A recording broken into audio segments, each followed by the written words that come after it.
people undercutting the right to collectively bargain. We had right to work states made it more difficult. We had companies that were willing to ship it over, and we saw people profit.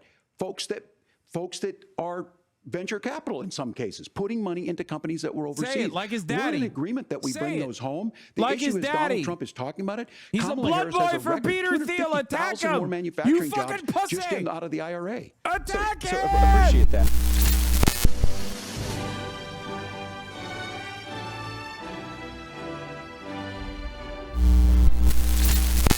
It's debate time. It's coming up. It's coming up. It's coming up. It's debate. It's debate. It's debate. Okay, prediction time. Prediction time. Are you guys ready? I think Tim Walz has been neutered. Okay? Tim Walz has been neutered. I think that Tim Walz is not going to have as strong of a showing as I suspect him to. Tim Walz been fucking packaged, okay? He's been pack watched, he's been packaged, he's been compromised. He is no longer the secret Somali. Okay? My goat is washed. My goat has lost his sauce. Okay? Adult circumcision time for Tim Walz. It happened. Now, what do I mean by this? Okay? What do I mean by this? This motherfucker came in and he came in and he came out. Okay? He popped off. He single-handedly brought forward an incredibly solid. He told Kamala he's a bad debater. Camp is leaking to the press that he's nervous. That could be to ease people's expectations or set expectations low. But also, not only is he a fucking bad debater and he might be nervous, I do personally think that like JD Vance is definitely a solid attack dog because he's a disgusting person. Okay? He is a disgusting person. He is amoral. He is a bloodless, soulless, careerist little rat monster. Okay? And much like Pete Buttigieg, that type of person does fairly well in debates. You got to be like a sociopath. Okay? Many politicians are. I don't think Tim Walz is. Okay? He doesn't have that smoke. You know who else didn't have that smoke, even though he's a good guy? And I'm not even like comparing them in terms of their ideology, but Bernie Sanders. Bernie Sanders, great dude overall, not a good debater. He was way too limited in his lines of attacks. Okay? Now, Tim practiced with Mayo Pete, but it doesn't matter. It does not matter. My point is he's too nice, I think. And beyond that, more importantly, Tim Walz was a very good communicator of even Kamala Harris's dog shit policies. Okay? But ever since the rollout, they've kind of put him on the back burner. Okay?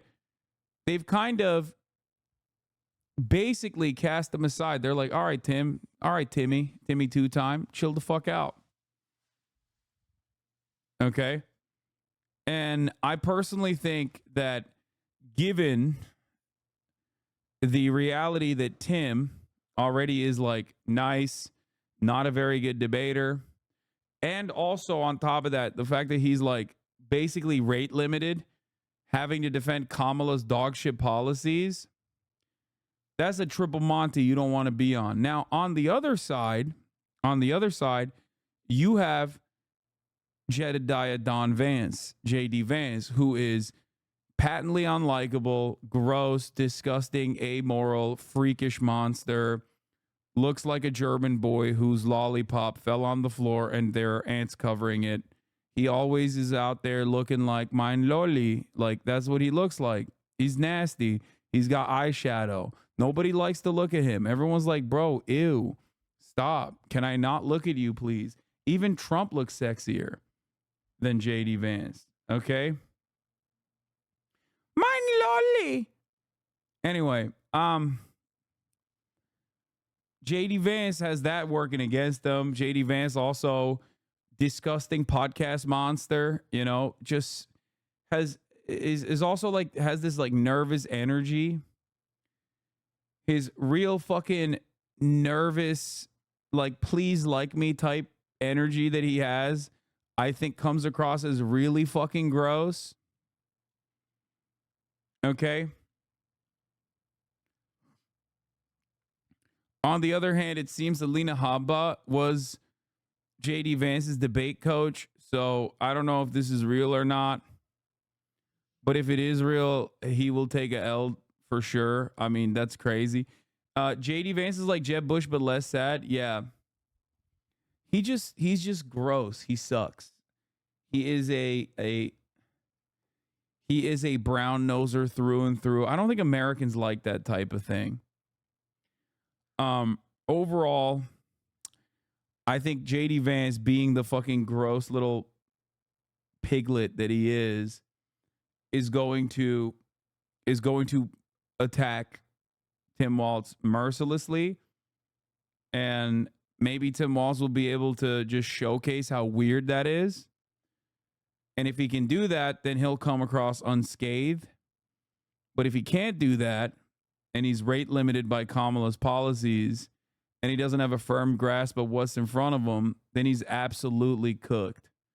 And by cooked, I mean, ultimately it doesn't matter because the VP debates are the most inconsequential thing. I'll be honest with you. Like, there's not a lot of motion here, okay? There's not a lot of motion here. There's not a lot of movement. There's not a lot of momentum. I think the Kamala momentum is gone. As I said, it would go away. Post DNC especially, I think it just like fucking boom. Stop that shit dead in its tracks. That's why you haven't seen like enough movement in the polls. I don't know if the media will be gracious enough not to bring up Israel or at least the Iranian attacks. They probably have to. I mean, that's a huge story in terms of foreign policy. But maybe they'll abide by the uniparty principle there and ask it in a way that is like favorable to both parties. I can see people considering them more consequential than usual because Trump is brainless, so Vance is thought as the brains of the operation, and Harris didn't get a primary, so Walz is the new blood, new quantity that people are interested in. Do you think people are that interested in it? I mean, this is a VP debate, and there's only 76,000 people in here that are waiting for it. You know? Which is the original stream, the OG stream? I guess there's 368,000 watching on CBS, so that's, you know, there's a lot of people watching. Is CBS the OG? Tonight, with just over a month to go until Election Day, the first and only meeting between the two men who hope to become vice president Let's of the United go. States, Democratic Governor Tim Walz of Minnesota and Republican Senator J.D. Vance of Ohio. Now, this is likely the final debate of this election cycle, and voting is already underway in 20 states. CBS News polling shows this remains a race either presidential candidate could win. You can't fast forward through the ad breaks because at the top of the hour, there's a 3-minute ad break. And if you no longer want to see those ads, you're going to have to subscribe, chat. Subscribe for free with a Twitch Prime. You know what's at the end of this little journey? That's right, at the top of the hour, in the middle of the hour, there's a 1-minute ad break, at the top of the hour, there's a 3-minute ad break. Subscribe This now is a CBS for News free special, with a Twitch live Prime, from or CBS for News $6. headquarters in New York. Or you can get gifted a America sub. Here it decides. is. The vice The presidential night of the debate. The vice presidential debate is upon us. Good evening. I'm Nora O'Donnell, and thank you. Israeli partners and our coalition able to stop the incoming attack. But what's fundamental here is that steady leadership is going to matter. It's clear, and the world saw it on that debate stage a few weeks ago. A nearly 80-year-old Donald Trump talking about crowd sizes is not what we need in this moment. But it's not just that. It's those that were closest to Donald Trump that understand how dangerous he is when the world is this dangerous. His chief of staff, John Kelly, said that he was the most flawed human being he'd ever met. And both of his secretaries of defense and his national security advisors said he should be nowhere near the White House. Now, the person closest to them, Donald Trump, said he's unfit for the highest office. That was Senator Vance. What we've seen out of Vice President Harris is we've seen steady leadership. We've seen a calmness that is able to draw on the coalitions to bring them together. Understanding that our allies matter.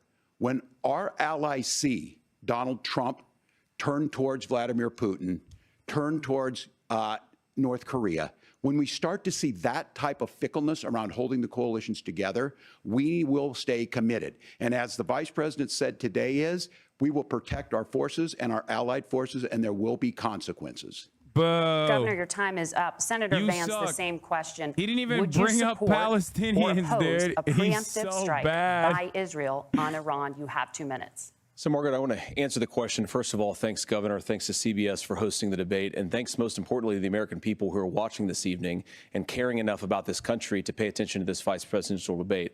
I want to answer the question, but I want to actually give an introduction to myself a little bit because I recognize a lot of Americans don't know who either one of us are. I was raised in a working class family. My mother required food assistance for periods of her life. My grandmother required Social Security help to raise me, and she raised me in part because my own mother struggled with addiction for a big chunk of my early life. I went to college on the GI Bill after I enlisted in the Marine Corps and served in Iraq. And so I stand here asking to be your vice president with extraordinary gratitude for this country, for the American dream that made it possible for me to live my dreams. And most importantly, I know that a lot of you are worried about the chaos in the world and the feeling that the American dream is unattainable. I want to try to convince you tonight over the next 90 minutes that if we get better leadership in the White House, if we get Donald Trump back in the White House, the American dream is going to be attainable once again. Now, to answer this particular question, we have to remember that as much as Governor Walz just accused Donald Trump of being an agent of chaos, Donald Trump actually delivered stability in the world, and he did it by establishing effective deterrence. People were afraid of stepping out of line.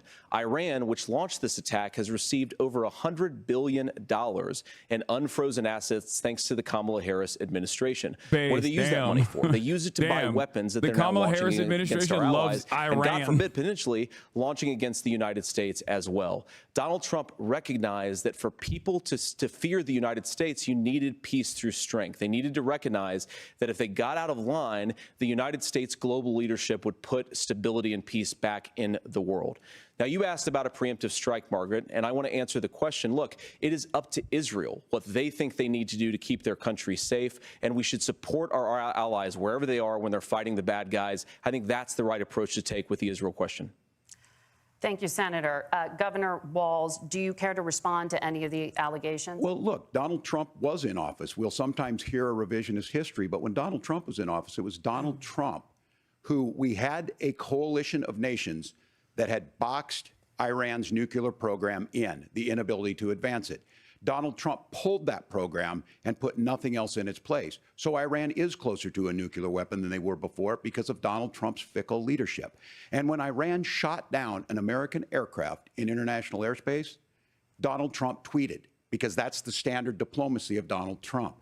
And when Iranian missiles did fall near U.S. troops and they received traumatic brain injuries, Donald Trump wrote it off as headaches. Look, our allies understand that Donald Trump is fickle. He will go to whoever has the most flattery or where it makes sense to him. Steady leadership like you witnessed today, like you witnessed in April. Both Iranian attacks were repelled. Our coalition is strong, and we need the steady leadership that Kamala Harris is providing.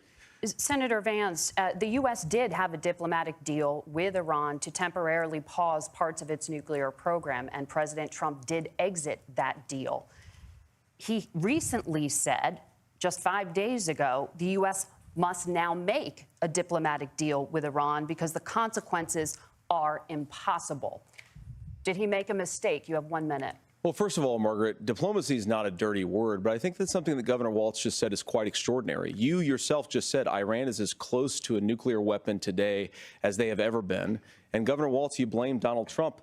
Who has been the vice president for the last 3.5 years? And the answer is your running mate, not mine. Donald Trump consistently made the world more secure. Now, we talk about the sequence of events that led us to where we are right now, and you can't ignore October the 7th, which I appreciate Governor Walz bringing up. But when did Iran and Hamas and their proxies attack Israel? It was during the administration of Kamala Harris. So Governor Walz can criticize Donald Trump's tweets, but effective, smart diplomacy and peace through strength is how you bring stability back to a very broken world. Donald Trump has already done it once before. The Republican side is cooking on this issue. when was the last time, I'm 40 years old, when was the last time that an American president didn't have a major conflict break out? The only answer is during the 4 years that Donald Trump was president. Gentlemen, we have a lot to get to. I Nora? hate that a Barbara, lot. thank you. Let's turn now to Hurricane Helene. The storm could become one of the deadliest on record. More than 160 people are dead and hundreds more are missing. Scientists say climate change makes these hurricanes larger, stronger, and more deadly because of the historic rainfall. Senator Vance, according to CBS News polling, 7 in 10 Americans and more than 60% of Republicans under the age of 45 favor the U.S. taking steps to try and reduce climate change. Senator, what responsibility would the Trump administration have to try and reduce the impact of climate change? I'll give you 2 minutes. Sure. So first of all, let's start with the hurricane, because it's an unbelievable, unspeakable human tragedy. I just saw today, actually, a photograph of 2 grandparents on a roof with a 6-year-old child, and it was the last photograph ever taken of them because the roof collapsed and those innocent people lost their lives. And I'm sure Governor Walz joins me in saying our hearts go out to those innocent people, our prayers go out to them, and we want as robust and aggressive as a federal response as we can get to save as many lives as possible, and then, of course, afterwards, to help the people in those communities rebuild. I mean, these are communities that I love. Some of them I know very personally in Appalachia, all across the Southeast. They need their government to do their job, and I commit that when Donald Trump is president again, the government will put the citizens of this country first when they suffer from a disaster.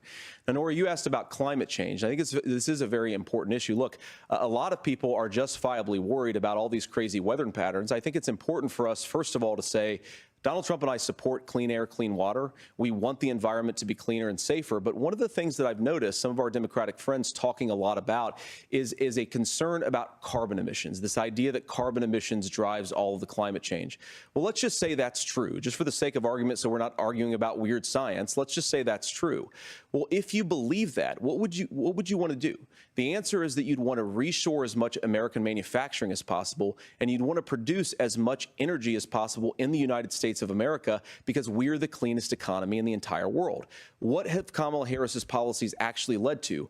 More energy production in China, more manufacturing overseas, more doing business in some of the dirtiest parts of the entire world. And when I say that, I mean the amount of carbon emissions they're doing per unit of economic output. So if we actually care about getting cleaner air and cleaner water, the best thing to do is to double down and invest in American workers and the American people. And unfortunately, Kamala Harris has done exactly the opposite. Governor Walz, you have 2 minutes to respond. Well, we got close to an agreement because all those things are happening. Look, first of all, it is a horrific tragedy with this hurricane, and my heart goes out to the folks that are down there in contact with the governors. I serve as co-chair of the Council of Governors as we work together on these emergency managements. Governors know no partisanship. They work together. So all of the governors and the emergency responders are on the ground. Those happen on the front end. The federal government comes in, makes sure they're there to that we recover, but we're still in that phase where we need to make sure that they're staying there, staying focused. Now, look, coming back to the climate change issue, there's no doubt this thing roared onto the scene faster and stronger than anything we've seen. Senator Vance has said that there's a climate problem in the past. Donald Trump called it a hoax and then joked that these things would make more beachfront property to be able to invest in. What we've seen out of the Harris administration now, the Biden-Harris administration, is we've seen this investment.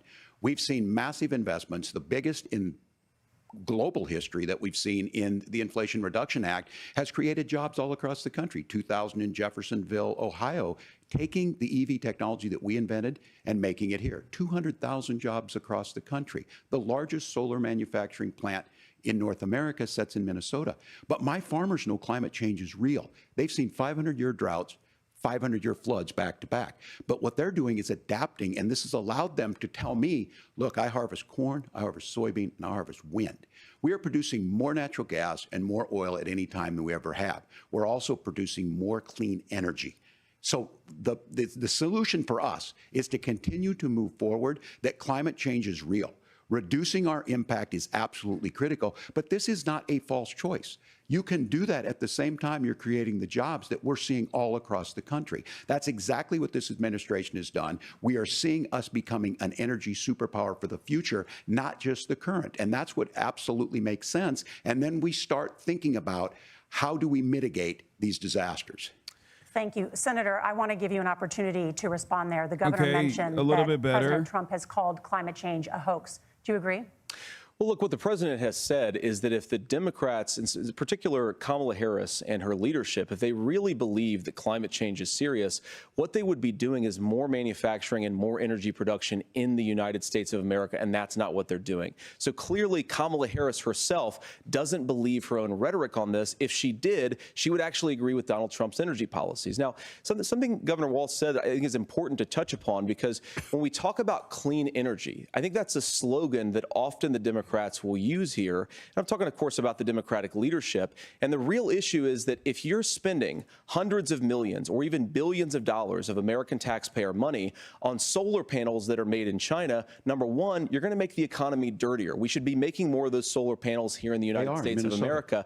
Some of them are, Tim, but a lot of them are being made overseas in China, especially the components that go into those solar panels. So if you really be like, yo, your people don't want the Green New Deal, suck my invest dick. in more energy production. We haven't built a nuclear facility, I think, one in the past 40 years. Senator. Natural gas, we got to invest more in it. Kamala Harris has done the opposite. That's raised energy prices and also meant that we're doing Senator, worse by the climate. your time is up. Governor, would you like to respond?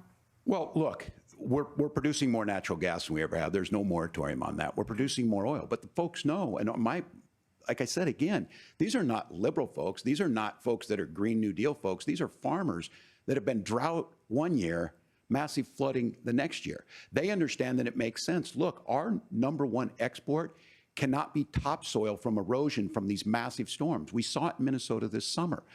And thinking about how do we respond to that, we're thinking ahead on this. And what Kamala Harris has been able to do in Minnesota, we're starting to weatherproof some of these things. The infrastructure law that was passed allows us to think about mitigation in the future. How do we make sure that we're protecting by burying our power lines? How do we make sure that we're protecting lakefronts and things that we're seeing more and more of? But to call it a hoax and to take the oil company executives to Mar-a-Lago, say, give me money for my campaign, and I'll let you do whatever you want. We can be smarter about that, and an all-above energy policy is exactly what she's doing, creating those jobs right here. Governor, your time is up. The overwhelming consensus among scientists is that the Earth's climate is warming at an unprecedented rate. Margaret? Thank you, Nora. We're going to turn now to immigration. The crisis at the U.S.-Mexico border consistently ranks as one of the top issues for American voters. Senator Vance, your campaign is pledging to carry out the largest mass deportation plan in American history and to use the U.S. military to do so. Could you be more specific about exactly how this will work? For example, would you deport parents who have entered the U.S. illegally and separate them from any of their children who were born on U.S. soil? Good question. So first of all, Margaret, before we talk about deportations, we have to stop the bleeding. We have a historic immigration crisis because Kamala Harris started and said that she wanted to undo all of Donald Trump's border policies. 94 executive orders suspending deportations, decriminalizing illegal aliens, massively increasing the asylum fraud that exists in our system. That has opened the floodgates. And what it's meant is that a lot of fentanyl is coming into our country. I had a mother who struggled with opioid addiction and has gotten clean. I don't want people who are struggling with addiction to be deprived of their second chance because Kamala Harris let in fentanyl into our communities at record levels. So you've got to stop the bleeding. You've got to re-implement Donald Trump's border policies, build the wall, re-implement deportations. And that gets me to your point, Margaret, about what do we actually do? So we've got 25 million illegal aliens who are here in the country. What do we do with them? I think the first thing that we do is we start with the criminal migrants. About 1 million of those people have committed some form of crime in addition to crossing the border illegally. I think you start with deportations on those folks. And then I think you make it harder for illegal aliens to undercut the wages of American workers. A lot of people will go home if they can't work for less than minimum wage in our own country. And by the way, that'll be really good for our workers who just want to earn a fair wage for doing a good day's work. And the final point, Margaret, is you ask about family separation. Right now in this country, Margaret, we have 320,000 children that the Department of Homeland Security has effectively lost. Some of them have been sex trafficked. Some of them hopefully are at homes with their families. Some of them have been used as drug trafficking mules. The real family separation policy in this country is unfortunately Kamala Kamala Harris's wide open southern border. What? And I'd ask my fellow Americans to remember, when she came into office, she said she was going to do this. No Real fact leadership checks. would be saying, you know what? No I fact screwed checks up. on this We're going debate, to go back chat. to Donald Trump's border policies. I wish that she would do that. It would be good for all of us. Governor, do you care to respond to any of those specific allegations, including that the vice president is, quote, letting in fentanyl and using kids as drug mules, among other things regarding children? The drug mule is not true, but I will say about this, about the fentanyl, because this is a crisis of this, the opioid crisis. And the good news on this is the last 12 months saw the largest decrease in opioid deaths in our nation's history. Brian Kilmeade. 30% decrease in Ohio. So but there's 80% still more Americans, work to do. But let's 80 go to back 90% to this of on fentanyl, immigration. Kamala Harris is 80 the to 90% Attorney of General drug apprehensions of the are largest American state, the citizens. border state in California. She's the only person in this race Fuck! who prosecuted transnational gangs He's for human repeating trafficking Kamala and bought drug interventions. steaks! But look, we all want to solve this. Most of us want to solve this.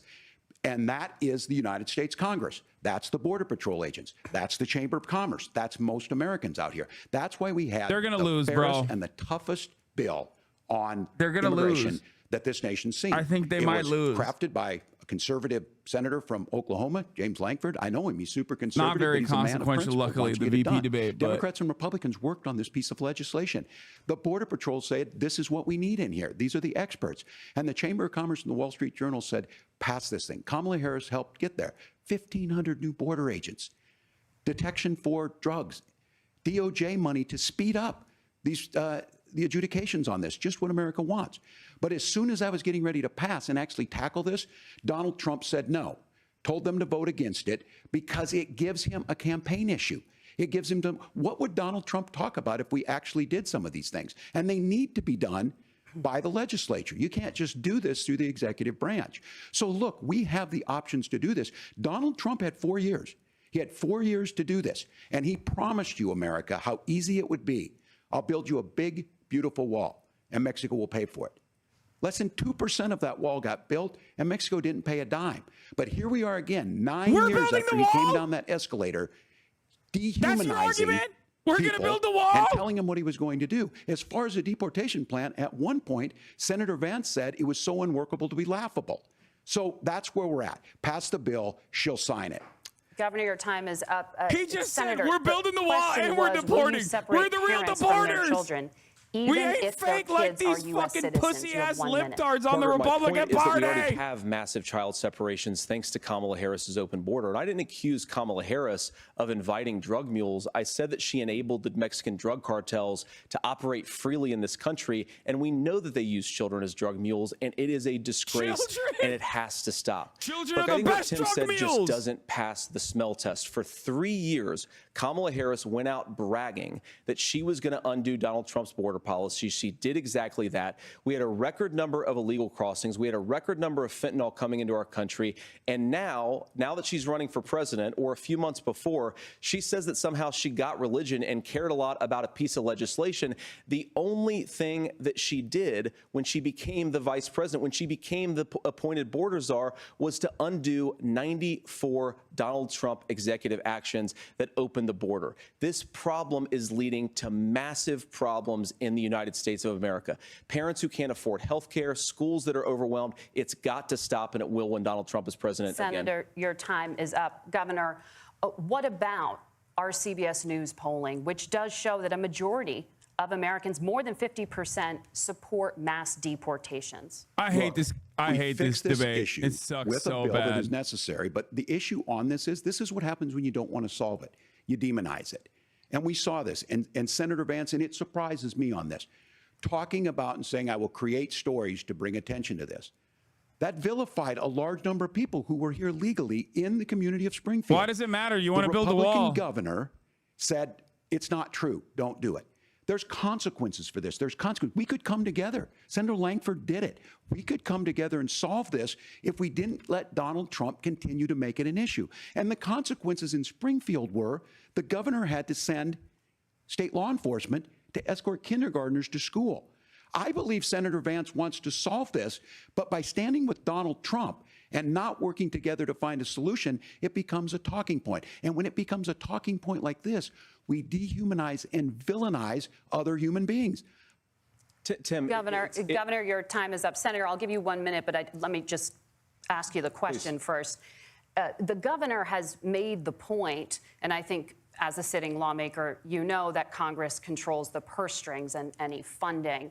So you have said repeatedly that Donald Trump would, through executive action, solve this. Do you disagree that Congress controls the purse strings and would need to support many of the changes that you would actually want to implement? You have 1 minute. Look, Margaret, first of all, the gross majority of what we need to do at the southern border is just empowering law enforcement to do their job. I've been to the southern border more than our borders are. Kamala Harris has been, and it's actually heartbreaking because the Border Patrol agents, they just want to be empowered to do their job. Of course, additional resources would help, but most of this is about the president and the vice president empowering our law enforcement to say, if you try to come across the border illegally, you've got to stay in Mexico, you've got to go back through proper channels.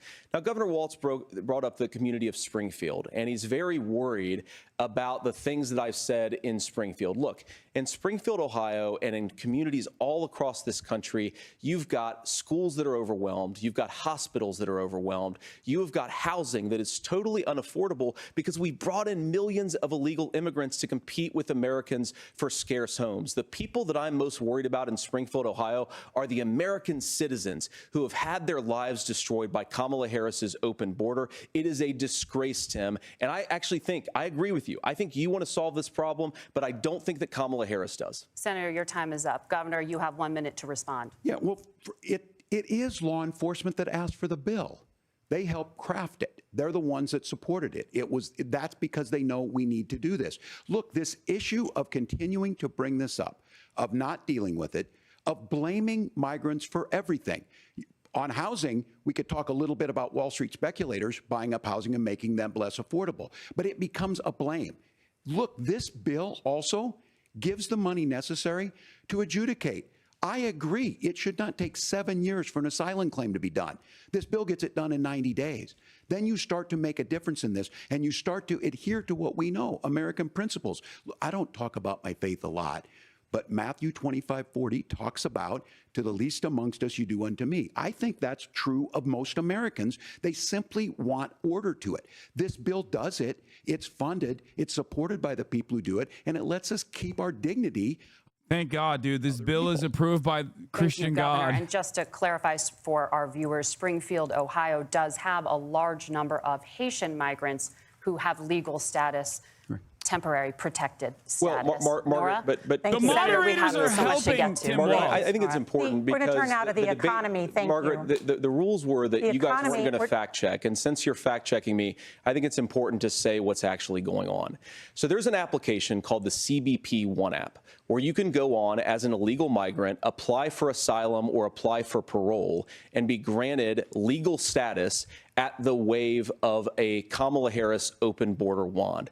That is not a person coming in, applying for a green card and waiting for 10 years. That is the facilitation of illegal immigration, Margaret, by our own leadership. Thank you, Senator, for describing the legal process. We have so much to get to, Senator. Those laws have been on the books since 1990. Thank you, gentlemen. The CBP One app has not been on the books since 1990. Mute him. Oh, they did. Gentlemen, the audience can't hear you because your mics are cut. We have so much we want to get to. Thank you for explaining the legal process. Nora. Thank you, Margaret. The economy is a top concern for voters. Each of your campaigns has released an economic plan, so let's talk about the specifics. Governor Walz, Vice President Harris unveiled a plan that includes billions in tax credits for manufacturing, housing, and a renewed child tax credit. The Wharton School says your proposals will increase the nation's deficit by $1.2 trillion.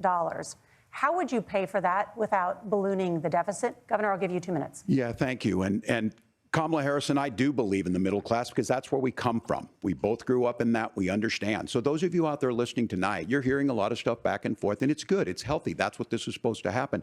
You should be listening. How's this going to impact me? The bold forward plan that Kamala Harris put out there is talking about this housing issue. The one thing is there's 3 million new houses proposed under this plan with down payment assistance on the front end to get you in a house. A house is much more than just an asset to be traded somewhere. It's foundational to where you're at. And then making sure that the things you buy every day, whether they be prescription drugs or other things, that there's fairness in that. Look, the $35 insulin is a good thing, but it costs $5 to make insulin. They were charging $800 before this law went into effect. As far as the housing goes, I've seen it in Minnesota. 12% more houses in Minneapolis, prices went down on rent 4%. It's working. And then making sure tax cuts go to the middle class. $6,000 child tax credit, we have one in Minnesota, reduces childhood poverty by a third. We save money in the long run, and we do the right thing for families. And then getting businesses off the ground. The law as it stands right now is $5,000 tax credit for small business, increasing that to $50,000. Now, this is a philosophical difference between us. Donald Trump made a promise, and I'll give you this. He kept it. He took folks to Mar-a-Lago, said, you're rich as hell, I'm going to give you a tax cut. He gave the tax cuts that predominantly went to the top class. What happened there was an $8 trillion increase in the national debt, the largest ever. Now he's proposing a 20% consumption or sales tax on everything we bring in. Everyone agrees, including businesses, it would be destabilizing it, it would increase inflation and potentially lead to a recession. Look, this is simple for you. Where are we going? Kamala Harris has said to do the things she wants to do, we'll just ask the wealthiest to pay their fair share. When you do that, our system works best, more people are participating in it, and folks have the things that they need. Senator, Notice I want the to give you a moment to respond on that. But when he's similarly, talking about some Wharton's dumbass right-wing border bill versus this shit, Trump he plan comes alive and says it would increase the nation's deficit by $5.8 trillion. Fuck! My question is the same for you. How do you pay for all that without ballooning the deficit? I'll give you 2 minutes. Well, first of all, you're going to hear a lot from Tim Walz this evening, and you just heard it in the answer, a lot of what Kamala Harris proposes to do. And some of it, I'll be honest with you, it even sounds pretty good. Here's what you won't hear, is that Kamala Harris has already done it. Because she's been the vice president for 3.5 years. She had the opportunity to enact all of these great policies. And what she's actually done instead is drive the cost of food higher by 25%, drive the cost of housing higher by about 60%. Open the American southern border and make middle-class life unaffordable for a large number of Americans. If Kamala Harris has such great plans for how to address middle-class problems, then she ought to do them now. Not when asking for a promotion, but in the job the American people gave her 3.5 years ago. And the fact that she isn't tells you a lot about how much you can trust her actual plans. Now, Donald Trump's economic plan is not just a plan, but it's also a record. A lot of those same economists attack Donald Trump's plans, and they have PhDs, but they don't have common sense and they don't have wisdom. Because Donald Trump's economic policies to deliver the highest take-home pay in a generation in this country, 1.5% inflation, and to boot, peace and security all over the world. So when people say that Donald Trump's economic plan doesn't make sense, I say look at the record. He delivered rising take-home pay for American workers. Now, Tim admirably admits that they want to undo the Trump tax cuts. But if you look at what was so different about Donald Trump's tax cuts, even from previous Republican tax cut plans, is that a lot of those resources went to giving more take-home pay to middle-class and working-class Americans. It was passed in 2017. That's a and lie. You saw an American economic boom unlike we've seen in a generation in this country. That is a record that I'm proud to run. Go to the QR code to find out. Back to that common sense wisdom so that you can afford to live the American dream again. I know a lot of you are struggling. I know a lot of you are worried about paying the bills. It's going to stop when Donald Trump brings back common sense to this country. Governor, do you want to respond to that? What has Kamala Harris done for the middle class? Yeah, well, Kamala Harris's day one was Donald Trump's failure on COVID that led to the collapse of our economy. We were already before COVID in a manufacturing recession, but 10 million people out of work, largest percentage since the Great Depression. 9 million jobs closed on that. That was day one. Whether it was the Infrastructure Act or other things we moved. Now, you made a question about experts, said this. I've made a note of this. Economists can't be trusted. Science can't be trusted. National security folks can't be trusted. Look, if you're going to be president, you don't have all the answers. Donald Trump believes he does. My pro tip of the day is this. If you need heart surgery, listen to the people at the Mayo Clinic in Rochester, Minnesota, not Donald Trump. And the same thing goes with this. And I ask you out there, teachers, nurses, truck drivers, or whatever, how is it fair that you're paying your taxes every year and Donald Trump hasn't paid any federal tax in the last 15 years? And the last year as president. That's what's wrong with the system.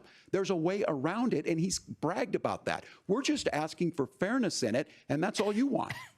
You have a minute. Governor, you say trust the experts. But those same experts for 40 years said that if we shipped our manufacturing base off to China, we'd get cheaper goods. They lied about that. They said if we shipped our industrial base off to other countries, to Mexico and elsewhere, it would make the middle class stronger. They were wrong about that. They were wrong about the idea that if we made America less self-reliant, less productive in our own nation, that it would somehow make us better off, and they were wrong about it. And for the first time in a generation, Donald Trump had the wisdom and the courage to say to that bipartisan consensus, we're not doing it anymore. We're bringing American manufacturing back. We're unleashing American energy. We're going to make more of our own stuff. And this isn't just an economic issue. I mean, I've got 3 beautiful little kids at home, 7, 4, and 2, and I love them very much, and I hope they're in bed right now. But look, so many of the drugs, the pharmaceuticals that we put in the bodies of our children are manufactured by nations that hate us. This has to stop, and we're not going to stop it by listening to experts. We're going to stop it by listening to common sense wisdom, which is what Donald Trump governed on. Senator, your time is up. Governor Walz, can you address that? I mean, voters say they trust Donald Trump on the economy more. Why? Well, if you're listening tonight and you want billionaires to get tax cuts, you heard what the numbers were. Look, I'm a union guy on this. I'm not a guy who wanted to ship things overseas, but I understand that, look, we produce soybeans and corn. We need to have fair trading partners. That's something that we believe in. I think the thing that most concerns me on this is Donald Trump was the guy who created the largest trade deficit in American history with China. So the rhetoric is good. Much of what the senator said right there, I'm in agreement with him on this. I watched it happen too. I watched it to my communities, and we talked about that. But we had people undercutting the right to collectively bargain. We had right to work states made it more difficult. We had companies that were willing to ship it over, and we saw people profit. Folks that are venture capital in some cases, putting money into companies that were overseas. Say it like his daddy. We're in agreement that we bring those home. The like issue his is daddy. Donald Trump is talking about it. He's Kamala a blood Harris has boy a for record, Peter Thiel. Attack 250,000 him. more manufacturing You fucking jobs pussy. just getting out of the IRA. May I respond to that? Yes. Attack So him! I appreciate that. So if you notice, what Governor Walz just did is he said, first of all, Donald Trump has to listen to the experts. And then when he acknowledged that the experts screwed up, he said, well, Donald Trump didn't do nearly as good of a job as the statistics that's a show gross generalization. that he did. So what Tim Walz is doing, and I honestly, Tim, I think you got a tough job here because you've got to play whack-a-mole. You've got to pretend that Donald Trump didn't deliver rising take-home pay, which of course he did. You've got to pretend that Donald Trump didn't deliver lower inflation, which of course he did. And then you simultaneously got to defend Kamala Harris's atrocious economic record, which has made gas, groceries, and housing unaffordable for American citizens. I was raised by a woman who would sometimes go into medical debt so that she could put food on the table in our household. I know what it's like to not be able to afford the things that you need to afford. We can do so much better. To all of you watching, we can get back to an America that's affordable again. We just got to get back to common sense economic principles. I hope we have a conversation on health care then. Senator, Governor. Please. Thank you. Margaret? We have a lot to get to ahead, gentlemen, on many topics. But right now, I want to talk about personal qualifications. The vice president is often the last voice the president hears before making consequential decisions. We want to ask you about your leadership qualities. Governor Walz, you said you were in Hong Kong during the deadly Tiananmen Square protests in the spring of 1989. But Minnesota Public Radio and other media outlets are reporting that you actually didn't travel to Asia until August of that year. Can you explain that discrepancy? Yeah, well, and to the folks out there who didn't get at the top of this, look, I grew up in small rural Nebraska, town of 400, town that you rode your bike with your buddies till the streetlights come on, and I'm proud of that service. I joined the National Guard at 17, worked on family farms, and then I used the GI Bill to become a teacher, passionate about it, a young teacher. My first year out, I got the opportunity in the summer of '89 to travel to China.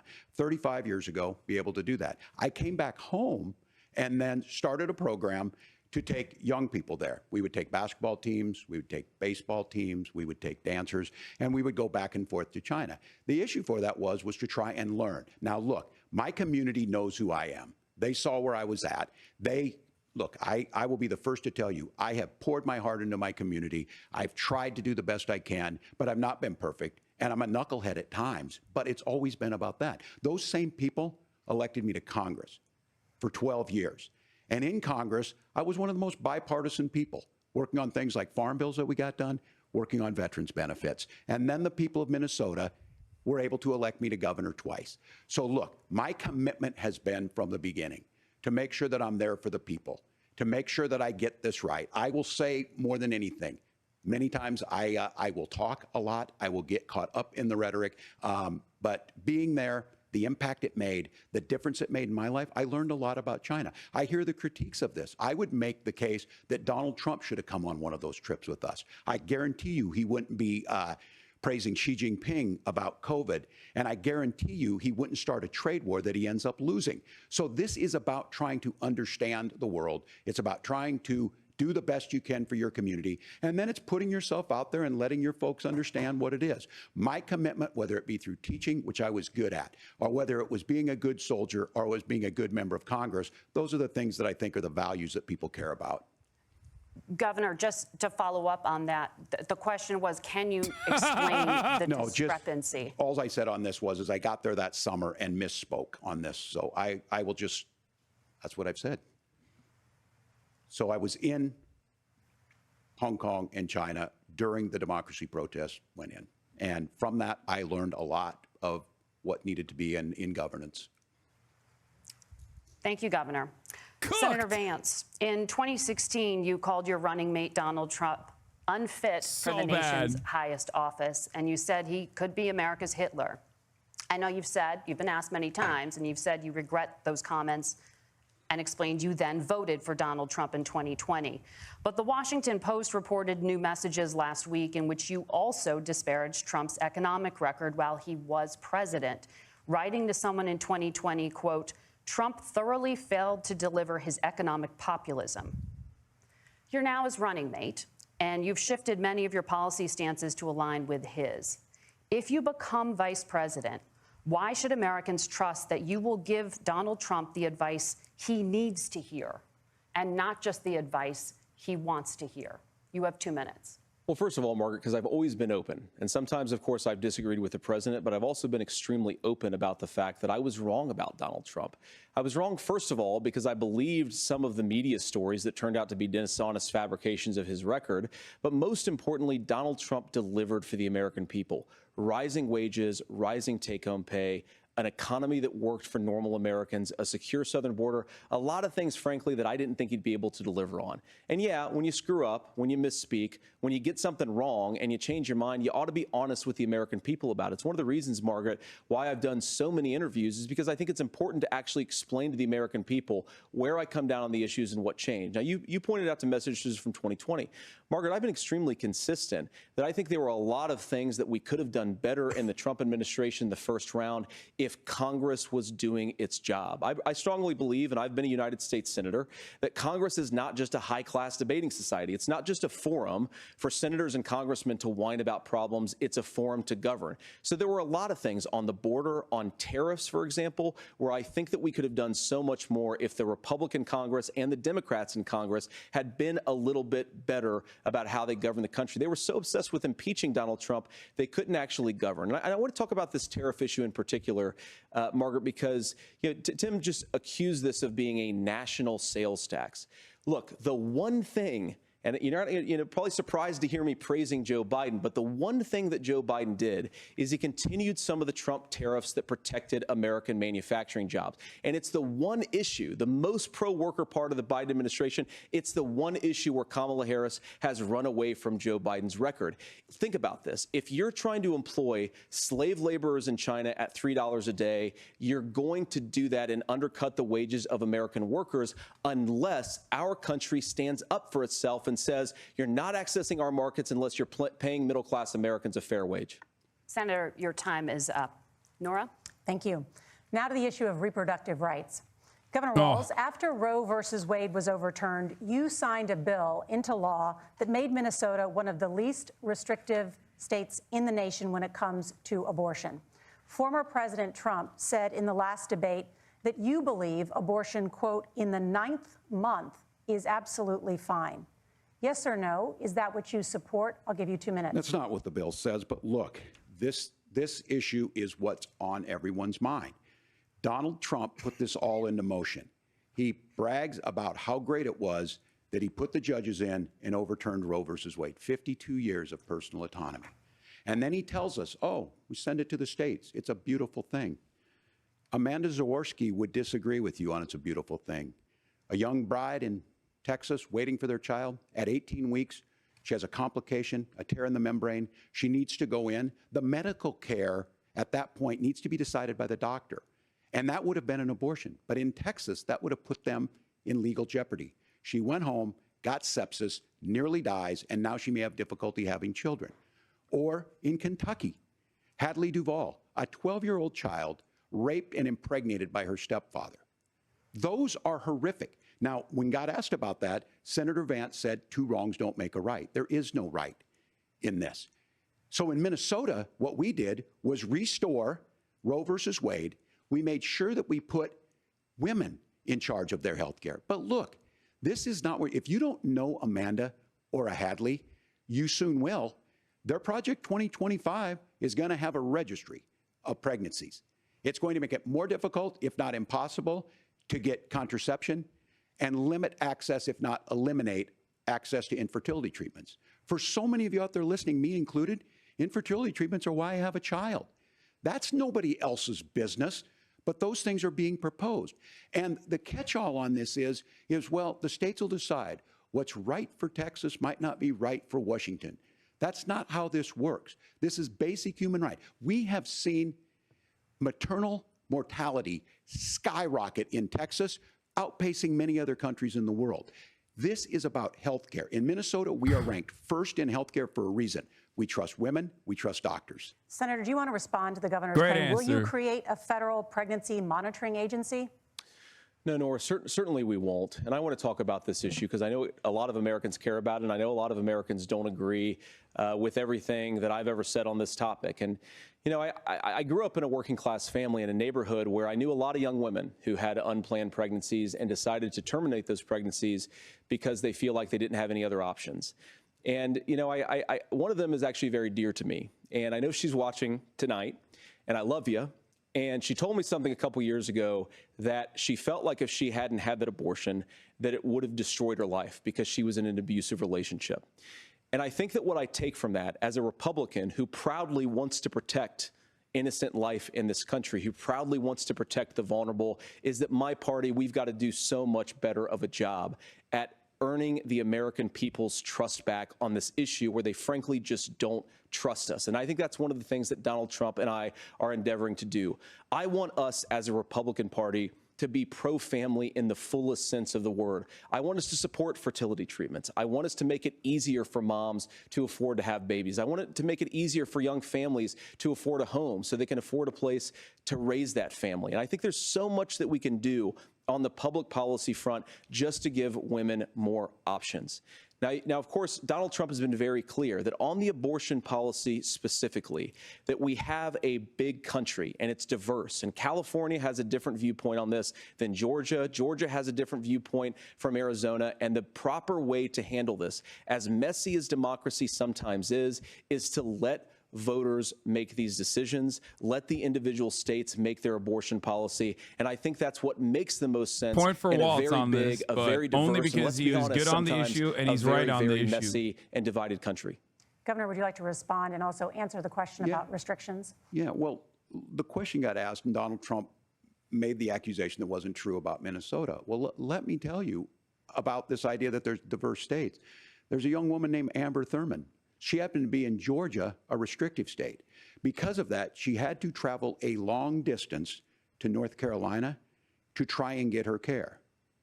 Amber Thurman died in that journey back and forth.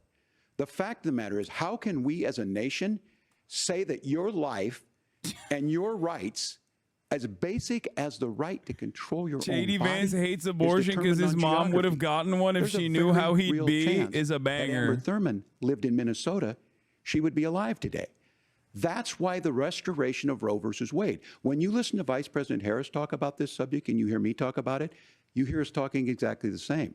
Donald Trump is trying to figure out how to get the political right of this. I agree with a lot of what Senator Vance said about what's happening. His running mate, though, does not, and that's the problem. Governor, your time is up. Senator, let me ask you about that. He mentioned, it was, I think, referring to a Just national fucking ban. say, In the what about past, you states' have rights for supported slavery, a man? These federal guys are ban fucking on ridiculous, abortion okay? after Just 15 end weeks. the In fact, conversation. you said if someone can't support legislation like that, quote, you are making the United States the most barbaric pro-abortion regime anywhere in the entire world. My question is, why have you changed your position? Well, Nora, first of all, I never supported a national ban. I did when I was running for Senate in 2022 talk about setting some minimum national standard. For example, we have a partial birth abortion ban in place in this country at the federal level. I don't think anybody's trying to get rid of that, or at least I hope not, though I know that Democrats have taken a very radical pro-abortion stance. But Nora, you know, one of the things that changed is in the state of Ohio, we had a referendum in 2023, and the people of Ohio voted overwhelmingly, by the way, against my position. And I think that what I learned from that, Nora, is that we've got to do a better job at winning back people's trust. So many young women would love to have families. So many young women also see an unplanned pregnancy as something that's going to destroy their livelihood, destroy their education, destroy their relationships. And we have got to earn people's trust back. And that's why Donald Trump and I are committed to pursuing pro-family policies, making childcare more accessible, making fertility treatments more accessible, because we've got to do a better job at that. And that's what real leadership is. Governor, your response. I'm going to respond on the pro-abortion piece of that. No, we're not. We're pro-women. We're pro-freedom to make your own choice. We know what the implications are to not be that. Women having miscarriages, women not getting the care, physicians feeling like they may be prosecuted for providing that care. And as far as making sure that we're educating our children and giving them options, Minnesota's a state with one of the lowest teen pregnancy rates. We understand that too. We know that the options need to be available, and we make that true. We also make it, we're a top 3 state for the best place to raise children. But these two things, to try and say that we're pro-children, but we don't like this, or you guys are pro-abortion, that's not the case at all. We are pro-freedoms for women to make their choices, and we're going, and Kamala Harris is making the case, to make options for children more affordable, a $6,000 child tax credit, but we're not going to base that on the backs of making someone like Amber Thurman drive 600 miles to try and get health care. Senator. May I respond to that? First of all, Governor, I agree with you. Amber Thurman should still be alive, and there are a lot of people who should still be alive, and I certainly wish that she was. And maybe you're free to disagree with me on this and explain this to me, but as I read the Minnesota law that you signed into law, the statute that you signed into law, it says that a doctor who presides over an abortion where the baby survives, the doctor is under no obligation to provide life-saving care to a baby who survives a botched late-term abortion. That is, I think, That's whether not you're true. pro-choice or pro-abortion, that is fundamentally barbaric. And that's why I use that word, Nora, is because some of what we've seen, do you want to force Catholic hospitals to perform abortions against their will? Because Kamala Harris has supported suing Catholic nuns to violate their freedom of conscience. We can be a big and diverse country where we respect people's freedom of conscience and make the country more pro-baby and pro-family. We can't be diverse, though. Yes, no Governor, Haitians please allowed. respond. Look, this is one where there's always something there. This is a very simple proposition. These are women's decisions to make about their healthcare decisions, and the physicians who know best when they need to do this. Trying to distort the way a law is written to try and make a point, that's not it at all. What was I wrong about, Governor? Please tell me, what was I wrong about? That is not the way the law is written. Look, I've given But this, how? I've given this advice on a lot of things, that getting involved, getting against, that's been misread, and it was fact-checked at the last debate. But the point on this is there's a continuation of these guys to try and tell women or to get involved. I use this line on this, just mind your own business on this. Things worked best when Roe versus Wade was in place. When we do a restoration of Roe, that works best. That doesn't preclude us from increasing funding for children. It doesn't increase us from making sure that once that child's born, like in Minnesota, they get meals, they get early childhood education, they get health care. So the hiding behind we're going to do all these other things when you're not proposing them in your budget, Kamala Harris is proposing them. She's proposing all those things to make life easier for families. I asked a specific question, Governor. You gave me a slogan as a response. It's not the case. It's not true. That's not what the law says. So they fact-checked it with President Trump. Gentlemen, there's a lot to discuss. We have to move on, and we're going to be right back with much more of the CBS News vice presidential debate in just a moment. I'm done. It's so bad. Is Walz winning or Vance? Dude, first of all, they got this fucking absolute hyena over here, this fucking dipshit loser, to look good. Okay? They did. for a couple different reasons. One, because the format itself actually makes it so that if you are a sincere person, you're going to look like a fucking clown ass, okay? You're going to look like a loser. The format itself, the debate setting in general, especially if you're confident enough in your lies, definitely favors the person who's just like a relentless, shameless fucking liar, okay? Straight up. That's just the truth. What do I mean by this? Tim Walz is like Tiananmen Square moment or whatever the fuck, or what he said about his like record going to war. Like these are genuinely tiny, minuscule flubs in comparison to being like, I don't give a fuck. I made up the lie that Haitians are eating fucking cats and dogs because the media doesn't cover it. Okay? Like that's not even in the same ecosystem. It is not in the same fucking planet. It's not even in the same goddamn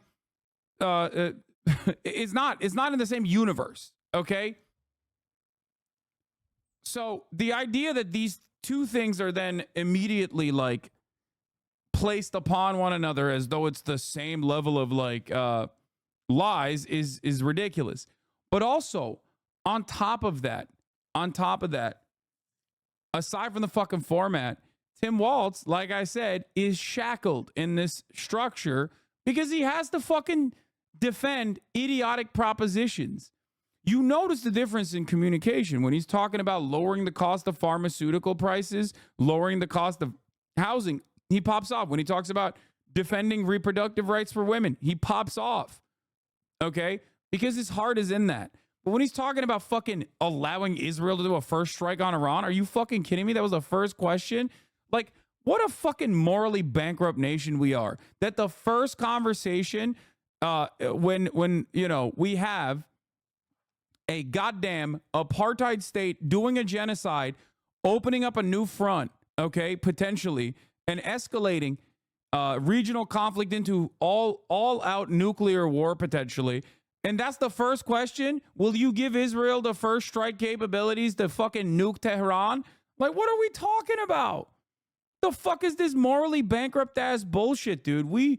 God, we deserve all the bad things. I swear to God. And on that front, he sucked dick. He sucked. He was awful at that fucking answer. He's like, oh, I think Israel has a right to defend itself October 7th. Just carbon copy Kamala Harris's talking points like a goddamn NPC. Same thing with the border proposal. Same thing with the border wall. Tim Walz has been like, the border wall is dumb as fuck when he was, you know, a governor, right? Under the Trump administration. Now he's over here being like, we're the ones who are going to actually push the fucking border wall. Like, what are you talking about, dude? Do you fucking hear yourself? What the hell is going on? Now, overall, I think the format and the statement itself, like the statements coming from JD Vance, are pretty solid because he thrives in this environment. He's been doing a lot of contentious adversarial interviews over and over again. He has a lot of experience. Okay, he has a lot of experience on this front, and he's looking better. And not only is he looking better, despite his gross and nervous energy, okay, despite his gross and nervous, sweaty, perverted energy that he brings to the goddamn table, the debate format favors him. But also, he even looks better than Trump. Okay, that's a very significant part of this because, like, if we're having adult conversations, because JD Vance is supposed to be the adult, okay, the liberal media trained dipshit, okay, against Tim Walz, like Tim Walz looks like a silly little yokel who's constantly on the back foot, and JD Vance looks like a bloodless monster who's able to communicate his desires better than Trump can. Welcome back to the CBS News vice presidential debate. We want to turn now to America's gun violence epidemic. The leading cause of death for children and teens in America is by firearms. Senator Vance, you oppose most gun legislation that Democrats claim would curb gun violence. You oppose red flag gun laws and legislation to ban certain semi-automatic rifles, including AR-15s. So let me ask you, earlier this year, for the first time, the parents of a school shooter were convicted of involuntary manslaughter. Also, at the top of the hour, there's a 3-minute ad break. I forgot to run it. I'm sorry. I was doing commentary. So subscribe. Curb mass For shootings. $6 I'll give you or 2 for minutes. free with a Twitch Yeah, well, Prime on to that particular avoid those case, ads. I don't know the full Here details, it but I is. certainly trust local law enforcement and local authorities to make those decisions. I think in some cases the answer is going to be yes, and in some cases the answer is going to be no. You can get gifted and the a sub details as well if really you're matter lucky. here, of course. For example, if a kid steals a gun, that's going to be different than if a parent hands. Things that we can do to make a difference. It's not infringing on your Second Amendment. And the idea to have some of these weapons out there, it just doesn't make any sense. Kamala Harris, as an attorney general, worked on this issue. She knows that it's there. No one's trying to scaremonger and say we're taking your guns, but I ask all of you out there, do you want your schools hardened to look like a fort? Is that what we have to go? When we know there's countries around the world that their children aren't practicing these types of drills. They're being kids. We owe it to them to get a fix. These are things that shouldn't be that difficult. You can still keep your firearms, and we can make a difference. We have to. If you're listening tonight, this breaks your heart. Senator. Tim, first of all, I didn't know that your 17-year-old witnessed a shooting, and I'm sorry about that, and I hope that he's appreciate doing you saying okay. so. Christ have mercy. It is awful, and I appreciate what Tim said. Bro, actually, about if you Finland, found out because though I do he think it lied about this, I'm illustrates gonna some lose of my the, mind. frankly, weird differences between our own country's gun violence problem and Finland. Is okay. First of all, we have way higher rates of mental health abuse or mental health substance abuse. We have way higher rates of depression, way higher rates of anxiety. We unfortunately have a mental health crisis in this country that I really do think that we need to get to the root causes of, because I don't think it's the whole reason why we have such a bad gun violence problem, but I do think it's a big piece of it. Another driver of the gun violence epidemic, especially that affecting our kids, it doesn't earn as many headlines, but is the terrible gun violence problem in a lot of our big cities. And this is why we have to empower law enforcement to arrest the bad guys, put them away, and take gun offenders off the streets. I think there's a whole host of things that we can do here, but I do think at our schools we've got to talk about more security. Senator, thank you. Governor, you previously opposed an assault weapons ban, but only later in your political career did you change your position. Why? Yeah, I sat in that office with those Sandy Hook parents. I've become friends with school shooters. I've seen it. Look, the What? NRA, I was NRA He's guy become for a friends long with time. school They used to shooters? teach gun safety. No! I'm of an age where my shotgun was in my car so I could pheasant hunt after football practice. That's not where we live today. And several things I want to mention on this is talking about cities and where it's at. The number one where the most firearm deaths happen in Minnesota are rural suicides. And we have an epidemic of children getting guns and shooting themselves. And so we have, and we should look at all of the issues. Making sure folks have health care and all that, but I want to be very careful. This idea of stigmatizing mental health, just because you have a mental health issue doesn't mean you're violent. And I think what we end up doing is we start looking for a scapegoat. Sometimes it just is the guns. It's just the guns, and there are things that you can do about it. But I do think that this is one, and I think this is a healthy conversation. I think there's a capacity I know to he find meant school solutions shooting on this victims, that work, dude. I know. Protect Second Amendment, protect our children. That's our priority. Gentlemen, thank you. Margaret? Thank you, Nora. Let's turn now to the top contributor to inflation, the high cost of housing and rent. There's a shortage of more than 4 million homes in the United States, and that contributes to the high housing prices. Governor Walz, the Harris campaign promises a $25,000 down payment assistance for first-time home buyers and a $10,000 tax credit.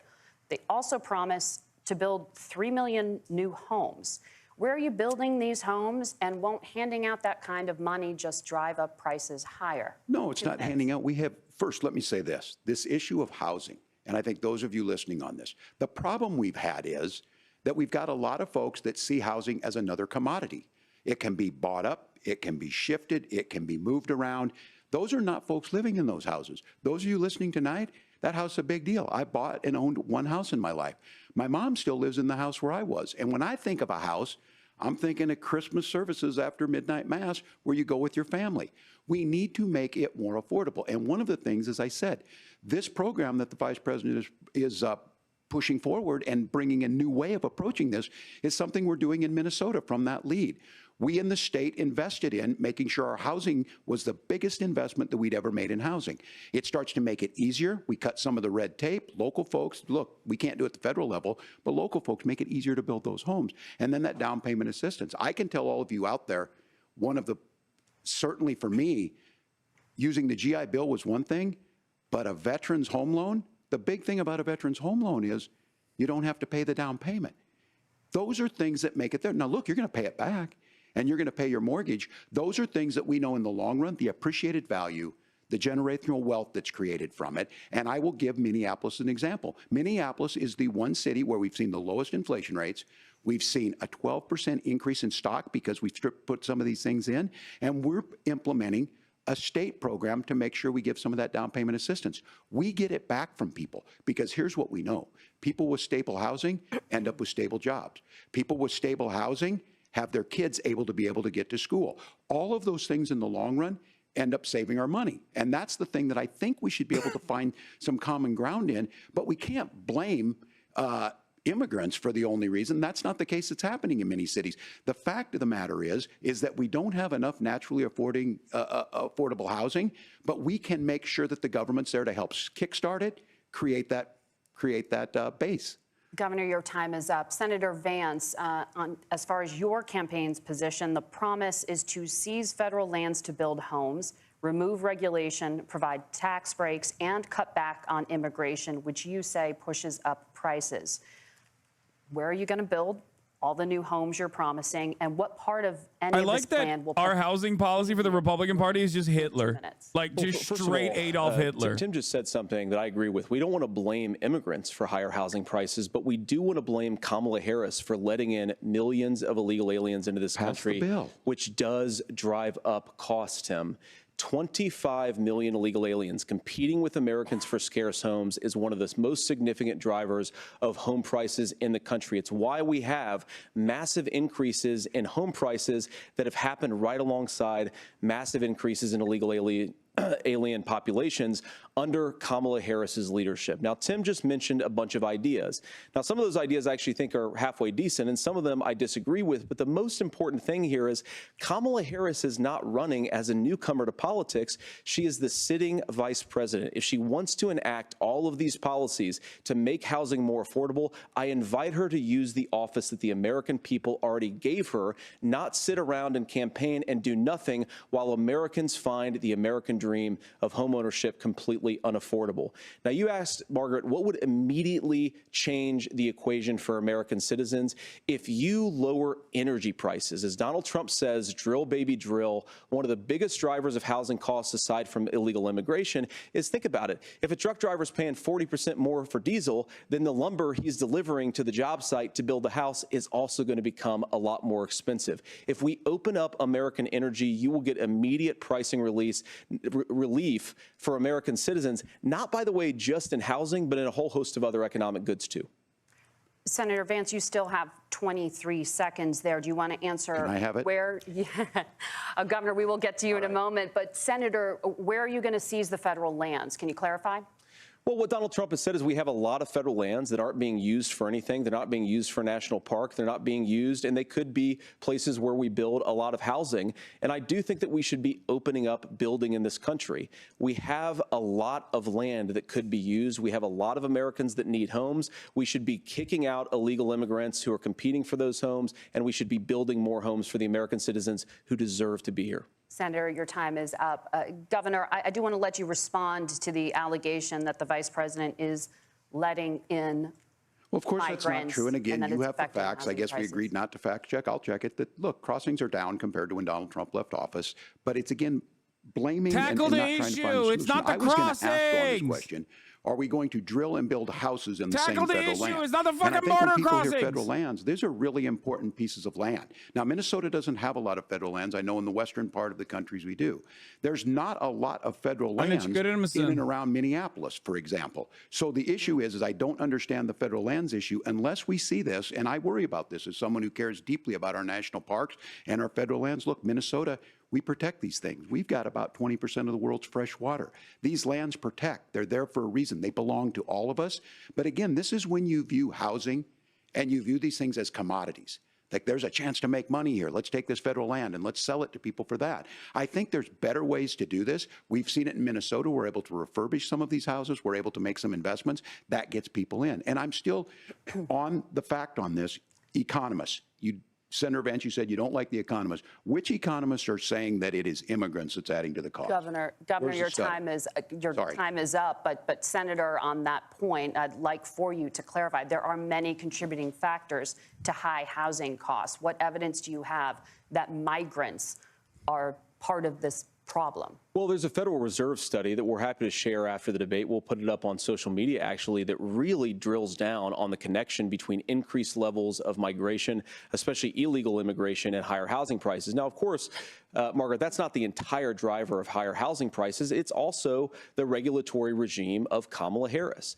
Look, we are a country of builders. We're a country of doers. We're a country of explorers. But we increasingly have a federal administration that makes it harder to develop our resources, makes it harder to build things, and wants to throw people in jail for not doing everything exactly as Kamala Harris says they have to do. And what that means is that you have a lot of people who would love to build homes who aren't able to build homes. I actually agree with Tim Walz. We should get out of this idea of housing as a commodity. But the thing that has most turned housing into a commodity is giving it away to millions upon millions of people who have no legal right to be here. What are the federal regulations? I deal with this as a governor. You can very quickly reply. I'm sorry. I get this as a governor, and I don't necessarily disagree with that in some cases, many of those are local, many of them are state. I don't know which ones are federal, but I think whenever we talk regulations, people think they can get rid of them. I think you want to be able to get out of your house in a fire. I think you want to make sure that it's fireproof and those types of things. So which are the regulations? Because the vice president's not responsible for those. Congress writes those. Governor, thank you. Gentlemen, we have a lot to get to. You're passionate about the housing crisis, I can tell. But Nora? Thank you. One of the top problems facing Americans is the high cost of health care. Senator Vance, at the last presidential debate, former President Trump was asked about replacing the Affordable Care Act. In response, he said, "I have concepts of a plan." Since then, Senator, you've talked about changing how chronically ill Americans get health insurance. Can you explain how that would work? And can you guarantee that Americans with pre-existing conditions won't pay more? I'll give you 2 minutes. Well, of course, we're going to cover Americans with pre-existing conditions. In fact, a lot of my family members have gotten health care. I believe, members of my family actually got private health insurance, at least for the first time, switched off of Medicaid onto private insurance for the first time under Donald Trump's leadership. And I think that, a lot of people have criticized this concepts of a plan remark. Look, it's very simple common sense. I think as Tim Walz knows from 12 years in Congress, you're not going to propose a 900-page bill standing on a debate stage. It would bore everybody to tears, and it wouldn't actually mean anything because part of this is the give and take of bipartisan negotiation. Now, when Donald Trump was actually president, and again, he has a record to be proud of, prescription drugs fell in 2018 for the first time in a very long time. Under Kamala Harris's leadership, prescription drugs are up about 7%. Under Donald Trump's entire 4 years, they were up about 1.5%. He introduced pricing transparency. Think about healthcare. You go into a hospital, you try to buy something, and nobody knows what it actually costs. That price transparency will actually give American consumers a little bit more choice and will also drive down costs. And we talked about, the reinsurance regulations is what I was talking about. Look, Donald Trump has said that if we allow states to experiment a little bit on how to cover both the chronically ill but the non-chronically ill, it's not just a plan. He actually implemented some of these regulations when he was president of the United States. And I think you can make a really good argument that it salvaged Obamacare, which was doing disastrously until Donald Trump came along. Of a healthcare solution. Point about President Trump. Of course, you don't have to agree with everything that President Trump has ever said or ever done. But when Obamacare was crushing under the weight of its own regulatory burden and healthcare costs, Donald Trump could have destroyed the program. Instead, he worked in a bipartisan way to ensure that Americans had access to affordable care. It's not perfect, of course, and there's so much more that we can do, but I think that Donald Trump has earned the right to put in place some better health care policies. He's earned it because he did it successfully the first time. Governor? All right, here's where being an old guy gives you some history. I was there at the creation of the ACA. And the reason it was so important is I come from a major healthcare state, home of the Mayo Clinic, home to Medical Alley, 3M, Medtronic, all of those. We understand healthcare. It's why we're ranked first on affordability and accessibility and quality of healthcare. And so what I know is under Kamala Harris, More people are covered than they have before. And those of you listening, this is critical to you. Now, Donald Trump all of a sudden wants to. Go back and remember this. He ran on the first thing he was going to do on day one was to repeal Obamacare. On day one, he tried to sign an executive order to repeal the ACA. He signed on to a lawsuit to repeal the ACA, but lost at the Supreme Court. And he would have repealed the ACA had it not been for the courage of John McCain to save that bill.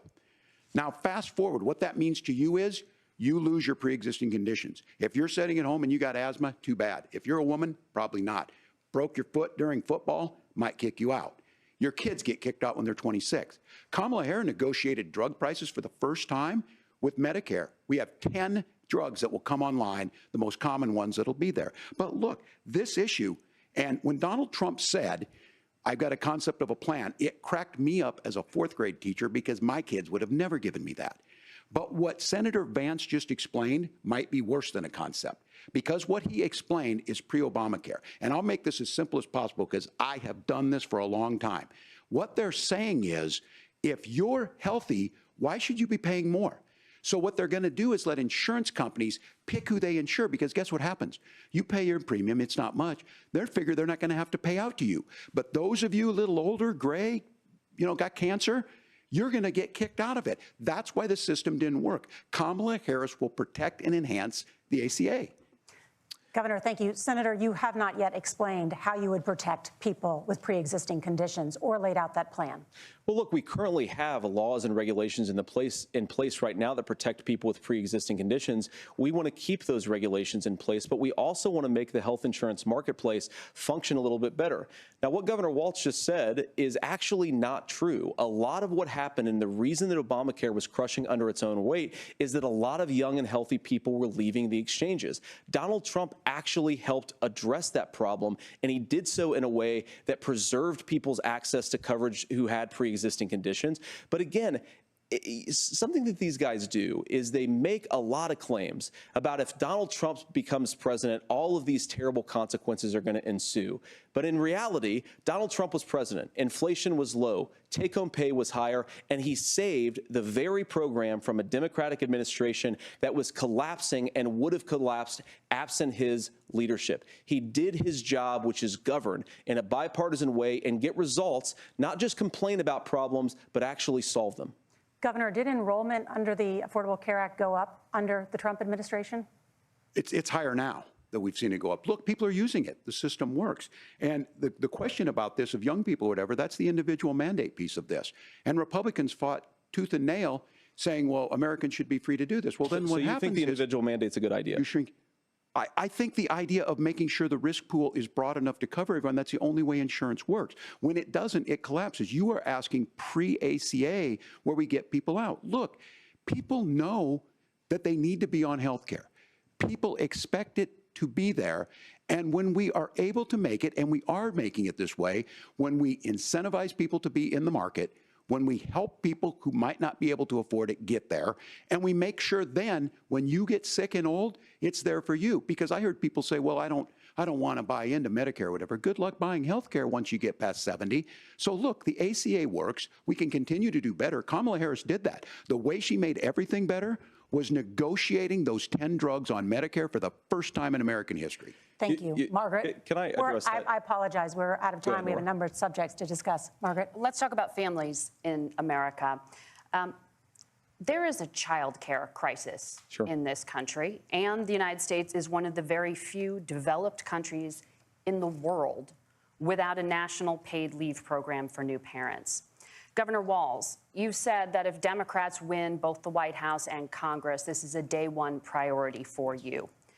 How long should employers be required to pay workers while they are home taking care of their newborns? You have 2 minutes. Yeah, well, that's negotiable, and that's what Congress worked. But here's what the deal is. Americans sitting out there right now, you may work for a big company. Look, we're home in Minnesota to some of the largest Fortune 500 companies. Kamala Harris knows that in California. Those companies provide paid family medical leave. One is, I think they're moral and they think it's a good thing, but it also keeps their employees healthy.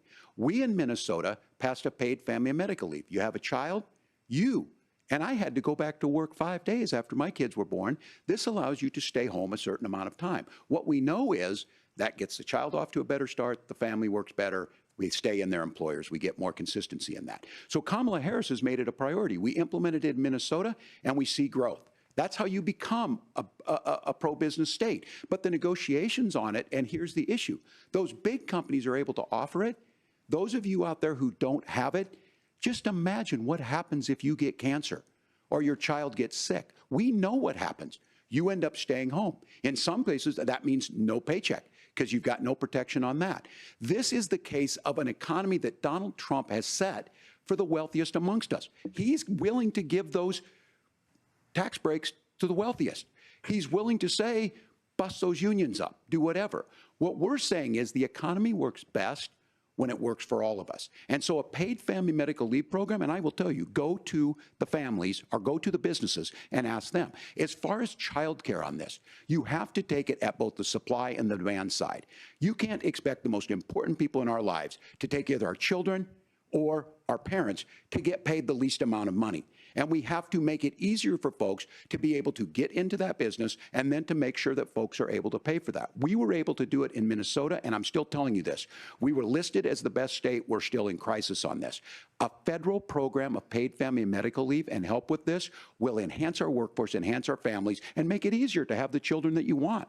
Governor, your time is up. Senator, do you support a national paid leave program? And if so, for how long should employers be mandated to get the pay fuck their back to employees work, while they are bitch. home taking care of their newborn? Get back to You have work! 2 minutes. Yeah, well, first of all, Margaret, a number of my Republican colleagues and some Democrats, too, have worked on this issue. And I think there is a bipartisan solution here because a lot of us care about this issue. I mean, look, I speak from this very personally because I'm married to a beautiful woman who is an incredible mother to our 3 beautiful kids, but is also a very, very brilliant corporate litigator. And I'm so proud of her. But being a working mom, even for somebody with all of the advantages of my wife, is extraordinarily difficult. And it's not just difficult from a policy perspective. She actually had access to paid family leave because she worked for a bigger company. But the cultural pressure on young families and especially young women, I think makes it really hard for people to choose the family model they want. A lot of young women would like to go back to work immediately. Some would like to spend a little time home with the kids. Some would like to spend longer at home with the kids. We should have a family care model that makes choice possible. And I think this is a very important substantive difference between Donald Trump and Kamala Harris's approach. I mean, look, if you look at the federal programs that we have that support paid family leave right now, the Community Development Block Grant, and there's another block grant program that spends a lot of money from the federal government. These programs only go to one kind of child care model. Let's say you'd like your church maybe to help you out with child care. Maybe you live in a rural area or an urban area and you'd like to get together with families in your neighborhood to provide child care in the way that makes the most sense. You don't get access to any of these federal monies. We want to promote choice in how we deliver family care and how we promote child care because, look, it is unacceptable. And, you know, of course, Tim and I have been on the campaign trail a lot the past 7 or 8 weeks. And one of the biggest complaints I hear from young families is people who feel like they don't have options, like they're choosing between going to work or taking care for their kids. That is an incredible burden to put on American families. We're the only country that does it. I think we could do a heck of a lot better. Senator, thank you. You have also said, Senator Vance, many things about the American family. The Federal Reserve says parents will spend nearly as much on child care as they do on housing each month. By the way, moderators have been I carrying this for Walz. President Trump recently said, as much as child care is talked about as being expensive, it's relatively speaking not very expensive compared to the kinds of numbers we'll be taking in. Is President Trump committed to the $5,000 per child tax credit that you have described? You have 1 minute. Well, what President Trump said, Margaret, I just want to defend my running mate here a little bit, is that we're going to be taking in a lot of money by penalizing companies for shipping jobs overseas and penalizing countries who employ slave laborers and then ship their products back into our country and undercut the wages of American workers. It's the heart of the Donald Trump economic plan. Cut taxes for American workers and American families. Cut taxes for businesses that are hiring and building companies in the United States of America, but penalize companies and countries that are shipping jobs overseas. That's the heart of the economic proposal. And I think what President Trump is saying is that when we bring in this additional revenue with higher economic growth, we're going to be able to provide paid family leave, child care options that are viable and workable for a lot of American families. Can you clarify how that will solve the child care shortage? Well, because as Tim said, a lot of the child care shortage is we just don't have enough resources going into the multiple people who could be providing family care options. And we're going to have to, unfortunately, look, we're going to have to spend more money. We're going to have to induce more people to want to provide child care options for American families, because the reason it's so expensive right now is because you've got way too few people providing this very essential service. Thank you, Senator. Governor Walz, your ticket also has some child care tax credit proposals. Do you think Congress will agree to the $6,000 credit for newborns and $3,000 credit for children over the age of 6, as your campaign has promised? Is that realistic? Well, if these members of Congress are listening to anybody, I can tell you, and this is the biggest issue. Everybody listening tonight knows. I mean, I'm sure they were shocked to hear it's not that expensive. And let's be clear, whether it's $5,000 or $6,000, that pays you about 3 or 4 months. Let's be clear of where we're at on this. It's because we got out of an imbalance on this. We thought we were going to get by not paying people. I don't think Senator Vance and I are that far apart. I'm not opposed to what he's talking about on options. We've done scholarship types of things. I think we need to be open to making the case. But the issue here is, the question you asked is, you're not going to pay for it with these tariffs. That's just adding another $4,000 on the family and taking less. So not only do they not get the money to pay for that, they're $4,000 in the hole. That's Wharton School. That's his alma mater. And so I think the issue here is, those members of Congress, I can't believe they're not. When I go to businesses, sure, they'll talk about taxes sometime, but they will lead with childcare and they will lead with housing, because we know the problem is, especially in a state like Minnesota, we need more workers because our economy's growing, but we need the workforce. Governor, thank you. We need to move on. Nora? Let's talk about the state of democracy, the top issue for Americans after the economy and inflation. After the 2020 election, President Trump's campaign and others filed 62 lawsuits contesting the results.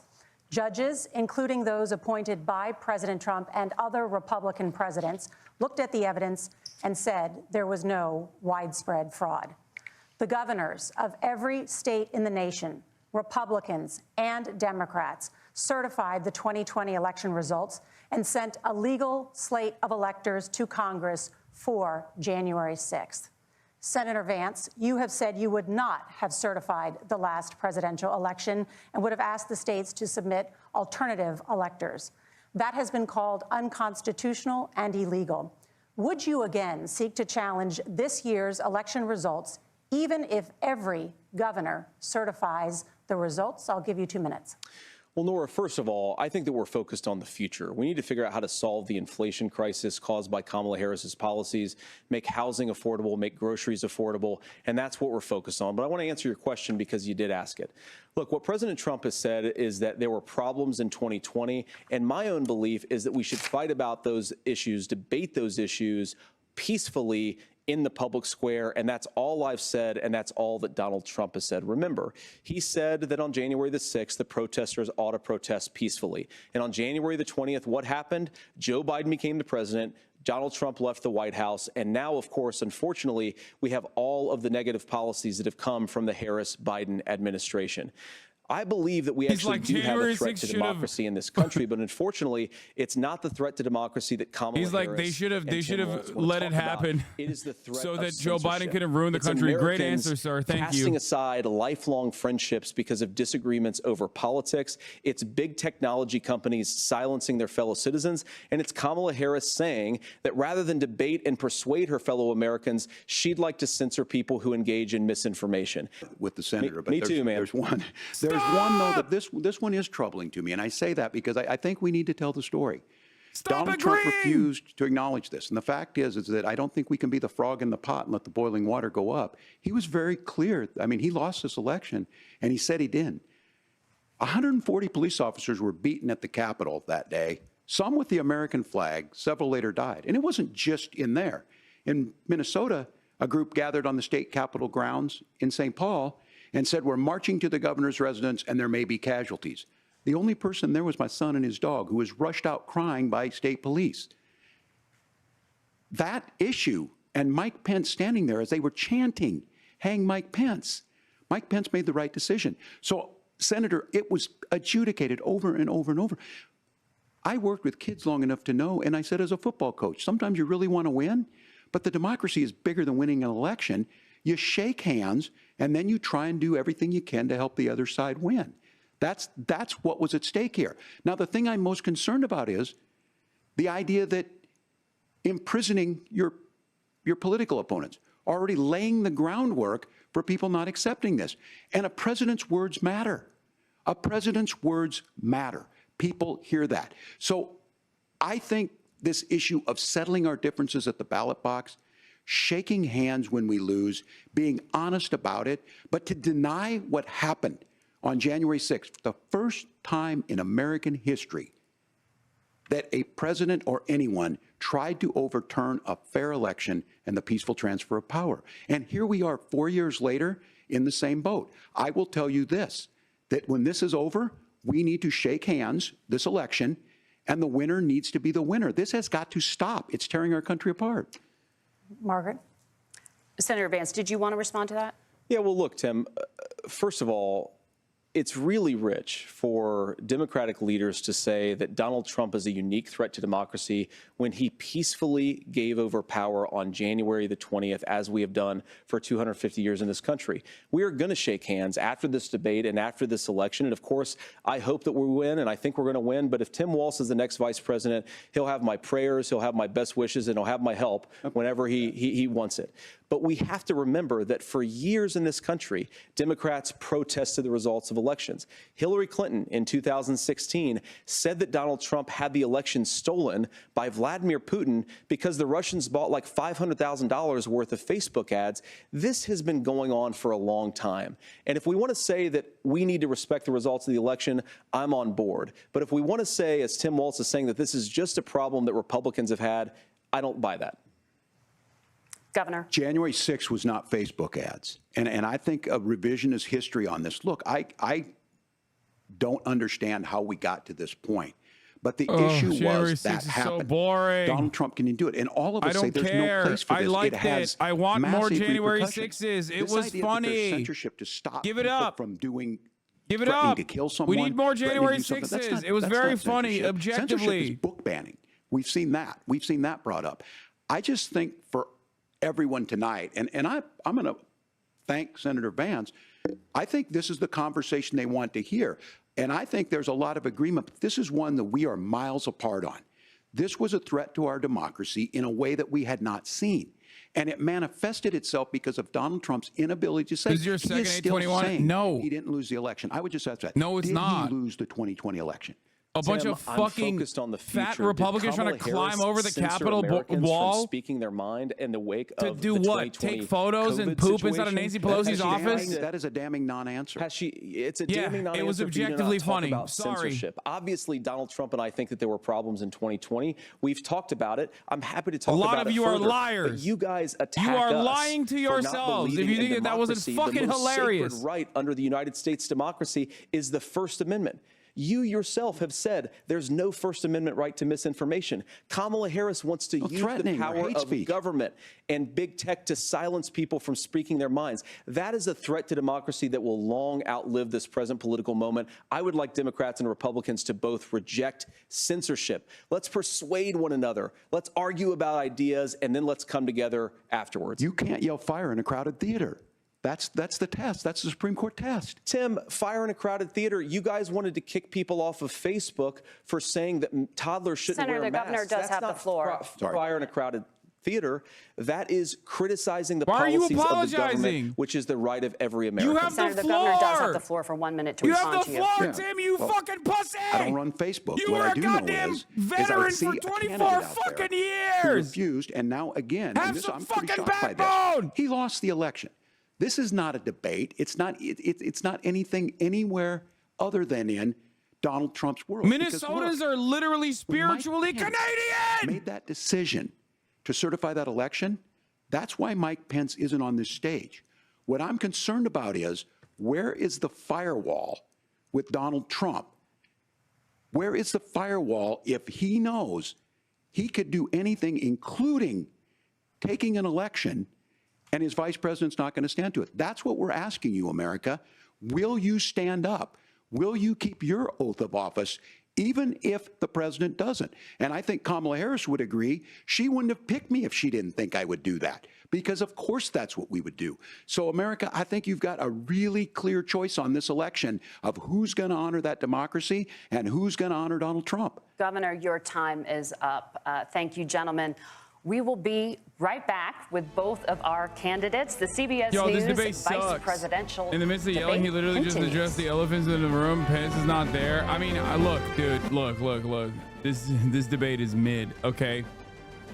I know when, when the dust settles, everyone will make up their minds, but it's just such an ass debate.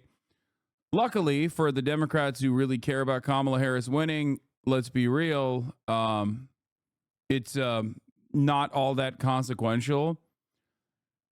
Tim Walz has his high notes whenever he's talking about issues that he actually cares about. But god damn, dude, this is the same exact fucking thing that I felt when I watched Bernie Sanders on that goddamn stage. I was like, dude, fucking attack, dude. Attack! You're debating against a literal Hitlerian candidate who's just sitting there like a fucking insurance salesman on television telling you that the Viagra is supposed to make your dick explode and it's normal and you can't sue the pharmaceutical company. Just address any of his indignity. Address anything that he is doing. Kamala Harris straight up whipped up Donald Trump, sauced him, put him in a fucking pan and fried his ass. Okay? Tim Walz is like, oh my God. Oh, well, I agree with this guy. Don't you know? Oh, I agree with him. I agree.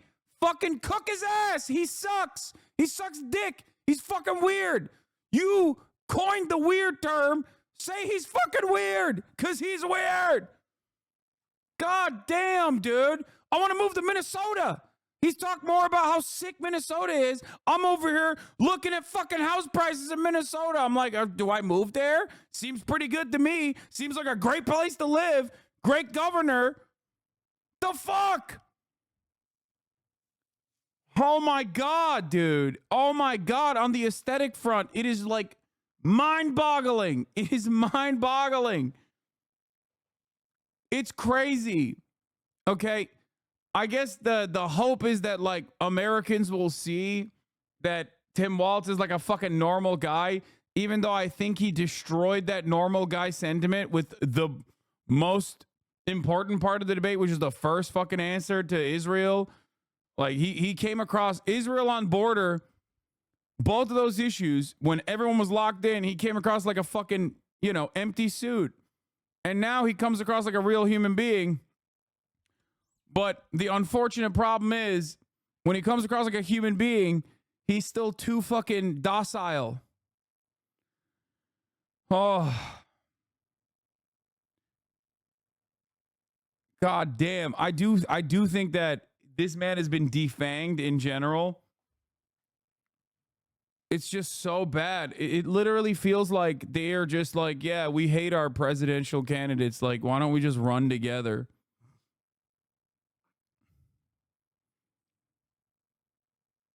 Okay.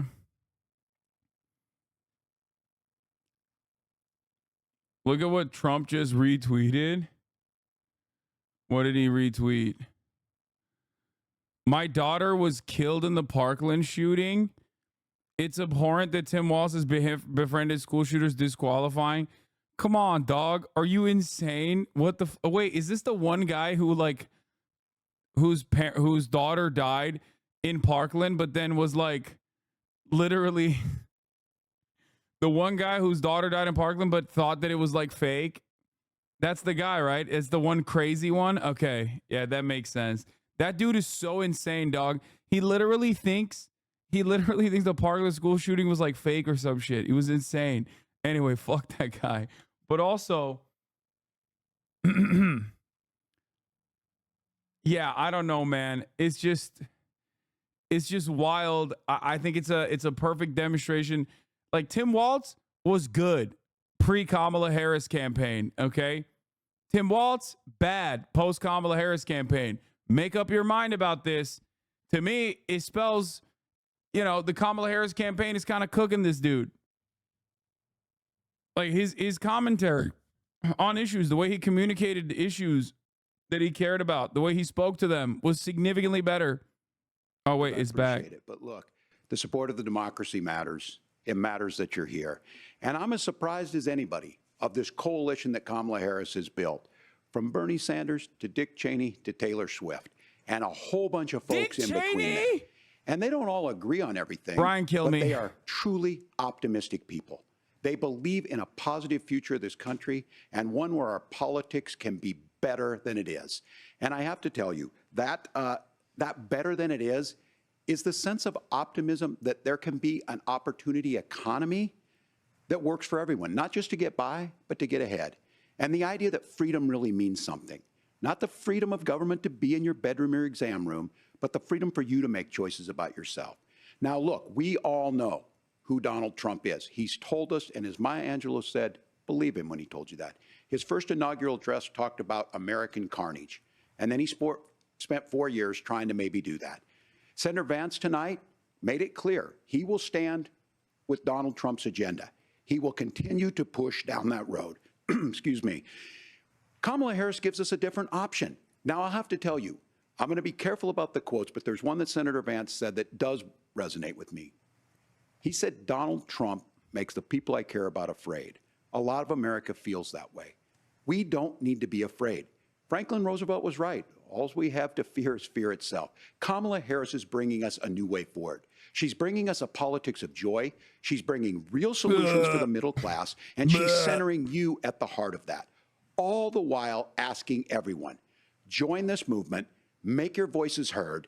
Let's look for a new day where everybody gets that opportunity and everybody gets a chance to thrive. I humbly ask for your vote on November 5th for Kamala Harris. Governor Walz, thank you. Senator Vance, your closing statement. Well, I want to thank Governor Walz, you folks at CBS, and of course the American people for tuning in this evening. And one of the issues we didn't talk about was energy. And I remember when I was being raised by my grandmother, when she didn't have enough money to turn on the heat some nights because Ohio gets pretty cold at night and because money was often very tight. And I believe, as a person who wants to be your next vice president, that we are a rich and prosperous enough country where every American, whether they're rich or poor, ought to be able to turn on their heat in the middle of a cold winter night. That's gotten more difficult thanks to Kamala Harris's energy policies. I believe that whether you're rich or poor, you ought to be able to afford a nice meal for your family. That's gotten harder because of Kamala Harris's policies. I believe that whether you're rich or poor, you ought to be able to afford to buy a house. You ought to be able to live in safe neighborhoods. You ought to not have your communities flooded with fentanyl. And that, too, has gotten harder with because of Kamala Harris's policies. Now, I've been in politics long enough to do what Kamala Harris does when she stands before the American people and says that on day one, she's going to work on all these challenges I just listed.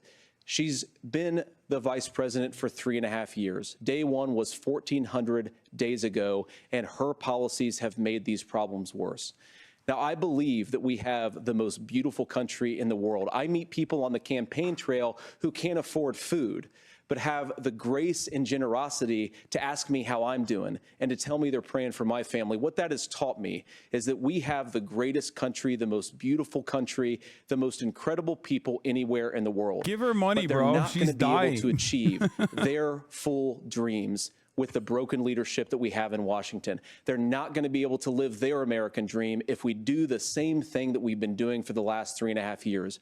We need change. We need a new direction. We need a president who has already done this once before and did it well. Please vote for Donald Trump. And whether you vote for me or vote for Tim Walz, I just want to say I'm so proud to be doing this, and I'm rooting for you. God bless you, and good night.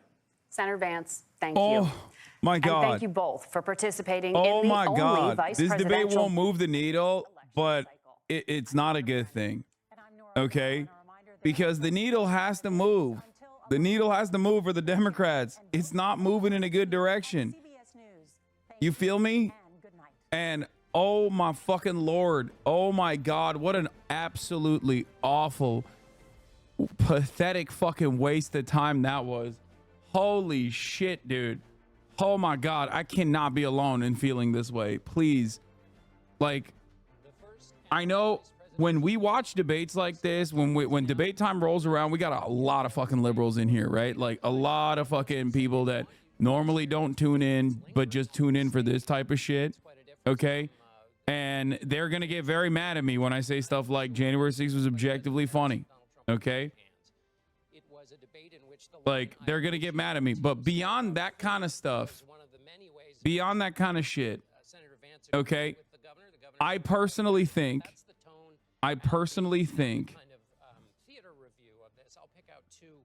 this is the Biden debate, but this motherfucker doesn't have any excuses. I know. I mean, Tim Walz didn't do as poorly as like Donald Trump did, obviously. I hated it. I hated it so much. I hated it from the bottom of my fucking heart. The Democratic Party is so captured by right-wing sentiment, so desperately trying to move the needle in the right-wing direction. Was it worse than you expected? No, I mean, even before the debate, I told you that Tim Walz was like neutered and he was going to be bad and that he was not a very good debater to begin with. Okay. But oh my God, every time they said, I agree with you, just like a little piece of me died. I hope I'm not alone in this. But like all of the high level, like all of the most consequential stuff, especially that was front loaded, because these debates, usually they do that because by the time like the end of the debate rolls around, nobody's fucking paying attention. Okay. What do you mean? January 6th was so terrifying for democracy. It was one of the worst things to happen in recent history.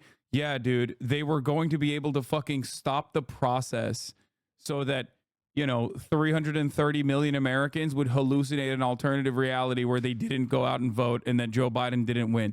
No, that was the least consequential aspect of like Trump's election engineering. Okay. The more consequential stuff was the legal shit that he was trying to do behind the scenes, where there is an active prosecution against that sort of thing, despite the fact that it's been held up in the courts. Okay. January 6th is objectively funny. And one of the dumbest aspects of this entire process, like magically, we're just going to forget if the ballot, if Mike Pence followed through on what Donald Trump wanted to do and just refused to fucking authorize the ballots, all of a sudden, we're just going to forget that an election took place. Like, get the fuck out of here. That's not going to happen. It's ridiculous. Okay. They didn't even know what their goals were. They were just a bunch of fucking small business owners that were running around and ultimately just like took selfies inside of fucking rooms and shit and got maced. Okay. Yeah. You will never convince me that a bunch of fucking fat business owners trying to climb the walls of the goddamn Congress was not a hilarious moment. Okay. Anyway, I have to fact check you. January 6th was terrifying. Okay. Anyway, like, but regardless, it's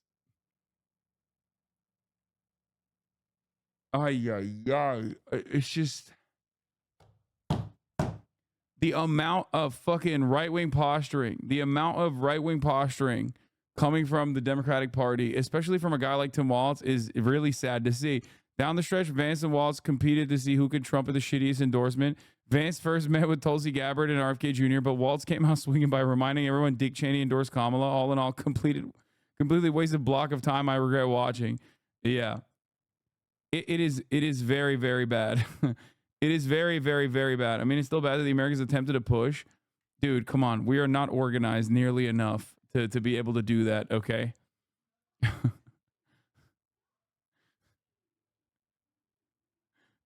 Anyway. All right. Ultimately, I'm gonna keep it a $1.50. Okay, if the Democrats were just gonna cave and capitulate to right-wing framing, they should have just gone with Josh Shapiro. That's what I said. Okay, if Dems were gonna be this pro-Israel and neuter whatever progressive momentum they would have gone with the Walz pick, they should have just went with Josh Shapiro. Sure, all of his controversies aside, he would have been a better debater. He would have been even a better communicator of Kamala Harris's policies. For sure. Like, I don't think Tim Walz's heart is in it to be like, I love the border wall. I can't wait to build it. I can't wait to fucking... Like, he's not there. He's not nearly enough of an empty fucking suit, at least like Josh Shapiro is. You know what I mean? He would have done the Obama speech pattern while being like, yeah, if you like your undocumented migrant, you can't keep it. I'm Josh Shapiro. That type of shit. He would have fucking cooked. He straight up would have cooked. Pennsylvania would have been locked down. Okay. Straight up. Very different election. Very different election for the Democratic Party. You didn't build that? And pussy too? Anyway.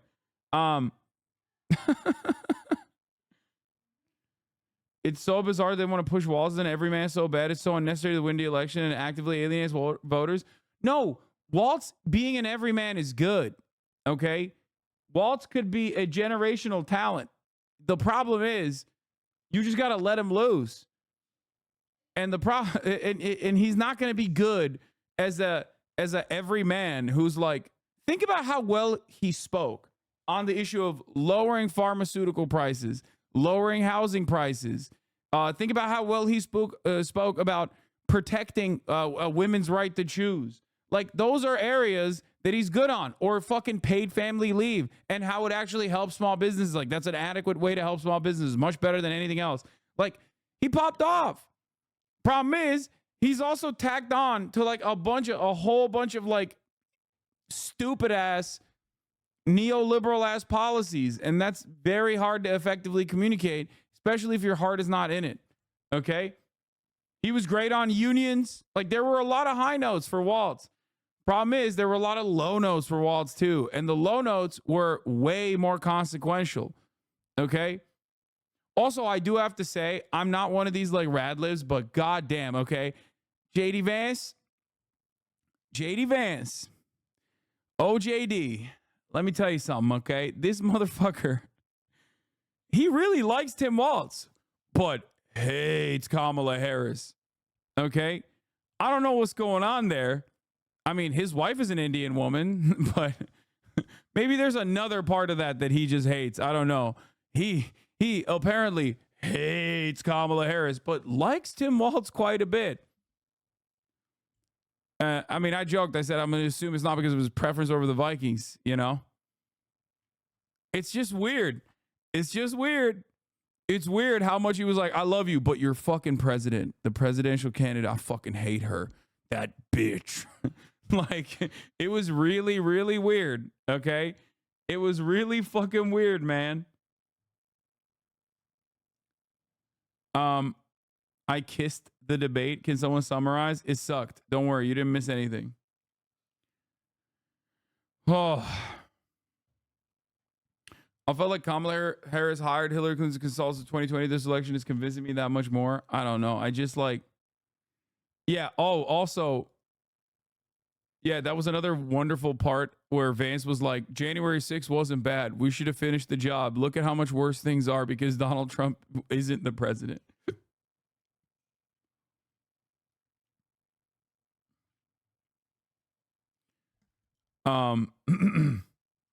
That was cool. He was like, yeah, January 6th was awesome. And also, I agree. And also it should have happened and it should have been completed so that Joe Biden couldn't ruin the country. Okay, that's a cool argument to make. Many Americans are probably not going to agree with that. Not every American has the same attitude that I do towards January 6th being funny, objectively. Okay, even though it is, even though it is. Yeah, but Walz looked definitely way too docile for sure.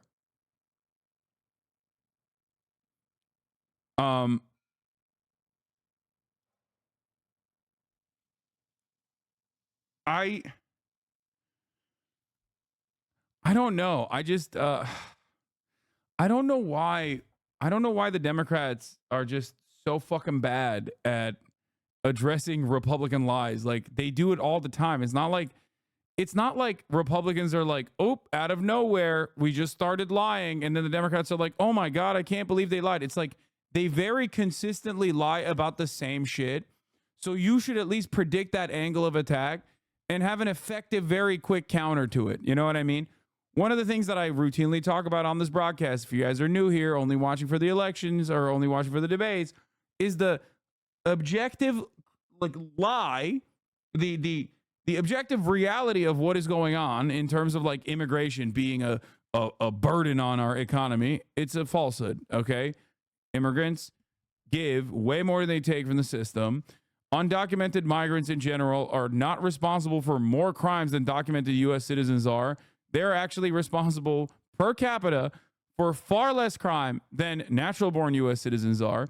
So they're not necessarily a national security problem either. Like one of the things that the Democrats have completely fucking capitulated and caved on, which Tim Walz didn't even push back on, which makes me go crazy. I want to claw my goddamn eyes out, is when he was like, oh yeah, fentanyl being trafficked across the border, who's going to fix it? He was like, oh, we're going to fix it. It's like, bro, 80% of the drugs that are being trafficked across the border are not being shipped with child mules in the way that fucking stupid ass JD Vance mentioned. It's 80 on some years. Usually it's 90%. Okay. Here's the Cato Institute. U.S. citizens were 89% of convicted fentanyl traffickers in 2022. Okay. 89%. It's Americans that are bringing the fucking drugs, not undocumented migrants, dude. That logistically makes no sense. Like, that's not how you can build an active supply chain. Okay. You cannot build a supply chain by trafficking drugs in the pockets of migrants who are going to get apprehended by Customs and Border Patrol. It's so fucking stupid. It's so stupid. It doesn't make fucking sense. It's happening at regular points of entry, and it's happening with American citizens. Like, they're the ones who are bringing it in. And we're just like, nah, dude, it's actually migrants. Sorry. Anyway, it's also wild that everything is behind every problem in America is a migrant, okay? An undocumented migrant, which, by the way, can be a documented migrant, but according to JD Vance, that doesn't count either. Turns out documented legal migrants into the country are also undocumented, according to JD Vance, which he openly communicated once again. He said it over and over again, which is a crazy thing to say. How are you not going to address that? How are you not going to turn around and be like, what are you talking about? What do you mean? These guys are documented migrants and you want to consider them undocumented and you want to do mass deportation? What kind of freak shit is that? Anyway, I guess some interesting parts about the debate. Some interesting parts about the debate, of course, is that both JD Vance and Tim Walz agree that like housing shouldn't be treated like a commodity. Not that I believe either of them actually are committed to that position. Maybe Tim Walz is. Okay. But like JD Vance certainly isn't. That was a wild thing to say, though.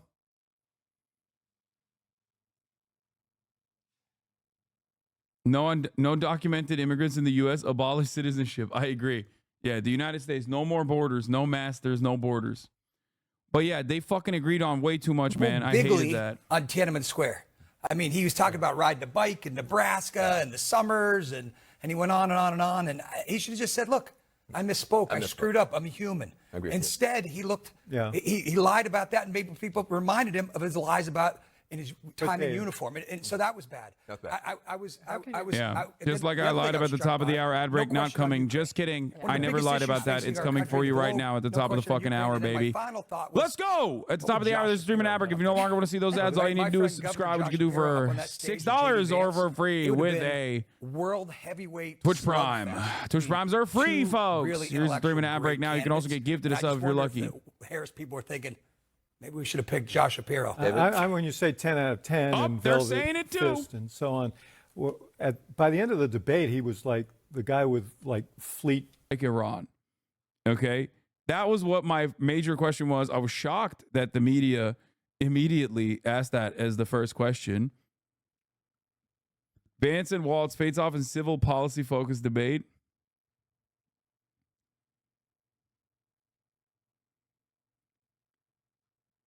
It's so funny that Trump, in the midst of it all, was like talking about Pete Rose. He was like, this debate sucks.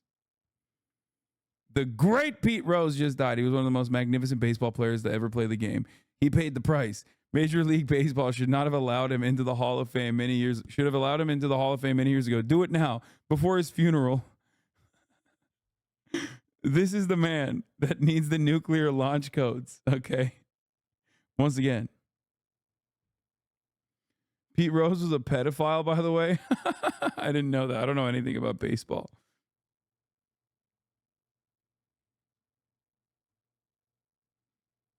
He was a self-admitted pedo?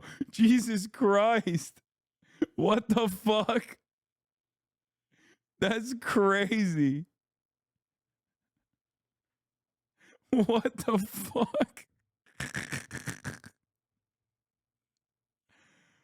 Oh, that's wild. I guess it's because like all the rock music was like talking about doing statutory rape to minors, so they thought it was cool to say shit like that. That's insane, dude. How are you a self-admitted pedophile? Wild shit.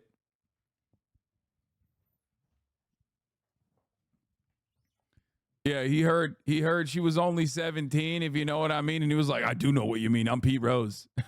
And I agree with this message. I endorse it.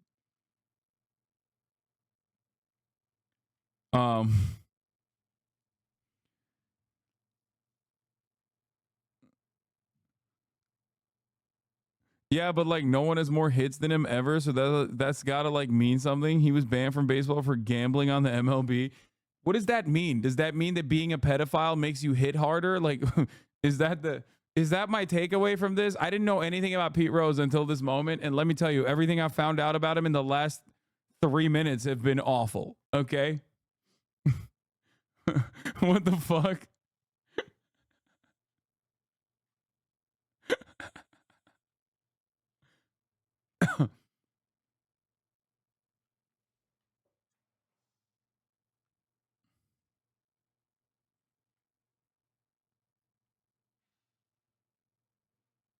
Vance is on Fox News. Trump, not Kamala Harris, the person who has sort of broken the entire world. And I just tried to make that point as much as possible, man. Just make it about substance and let the American people make up their mind. One of the things is I was watching the 181 ballistic missiles being fired from Iran into Israel, and I'm so thankful they got most of them down, but they're now really fighting a forefront war. And I just know in the back of my mind that there is this radical anti-Israel, anti-Semitic even wing within the Democrat. I hate it, man. It's crazy. Israel about to have a 5-front war tomorrow when they fucking go to war with like Iraq or something. And it's again Hezbollah, not Israel's Hamas. fault. They have in their charter, they've stated over and over, they want to wipe Israel off the map. We hear it in the halls of Congress, college campuses. Right. This is a serious, their very existence is at risk here. No, that's exactly right. And of course, not just their existence, but America's national security here. I mean, if Iran becomes a regional hegemon, it will have a nuclear weapon the next week. Right. That will seriously endanger the United States of America because the Iranians have shown they're clearly not rational. But you think about this happened, Sean, because of confused policy from American leadership. We ask ourselves, like, how did it get to the point where Iran is launching 200 ICBMs at America's most important regional ally? And the answer is because they don't actually know where Kamala Harris stands. Now, you talk about how they've cozied up to sort of this weird pro-Hamas wing within their own party. That's why, because the Ayatollah loves Kamala Harris. But it shows that confusion that comes out of that policy invites a lot of aggression, invites a lot of bad guys doing terrible things, and it also, Sean, motivates a lot of really stupid policy. 200 ICBMs, that's not cheap. Iran has a lot of other weapons. How did they fund it? 2 reasons, Sean. Number 1, Kamala Harris went to war against the American energy sector that radically increased the amount of oil revenue. Yeah, like, these people are fucking so insane. It's just like the media is so at odds. The media is so at odds with like the popular sentiment expressed by the public on a regular basis, where they just straight up are like, no, Kamala Harris, like, she's not sufficiently pro-Israel. It's like, what do you want her to do? Execute a Palestinian child directly? Her administration is every day. Okay, every day. By the tens, if not hundreds. Okay, what else do you want? You know, Iran directly firing into Israel. And what should America's response be here? Well, look, I think it's tough, Sean, because we don't have a president that we can actually trust. I don't even know who the president of the United States is. And that's one thing we didn't actually get into the debate that I really wanted to hammer Kamala Harris on, is that for 3.5 years, America has been saddled with a president of the United States who can't do the job. And the reason is because Kamala Harris lied and said he was up to the job of president. And of course he wasn't. And now we're in this, we've got this terrible crisis in Appalachia, these terrible floods, a lot of people affected. We've got this regional war breaking out in the Middle East, and we don't have effective American leadership. Best on Look, ever. I think what our response is fundamentally, Nice shirt. this is Israel's security, and they have to make the decision about how they're best going to protect their own security, and they need the support of their American allies, not Joe Biden, as confused as he is, standing behind them, effectively promising that he's going to punish them. No, Chad, if they Kamala dare Harris defend didn't their own cause the side. hurricane. It was immigrants. Like, what? Come on, get it right.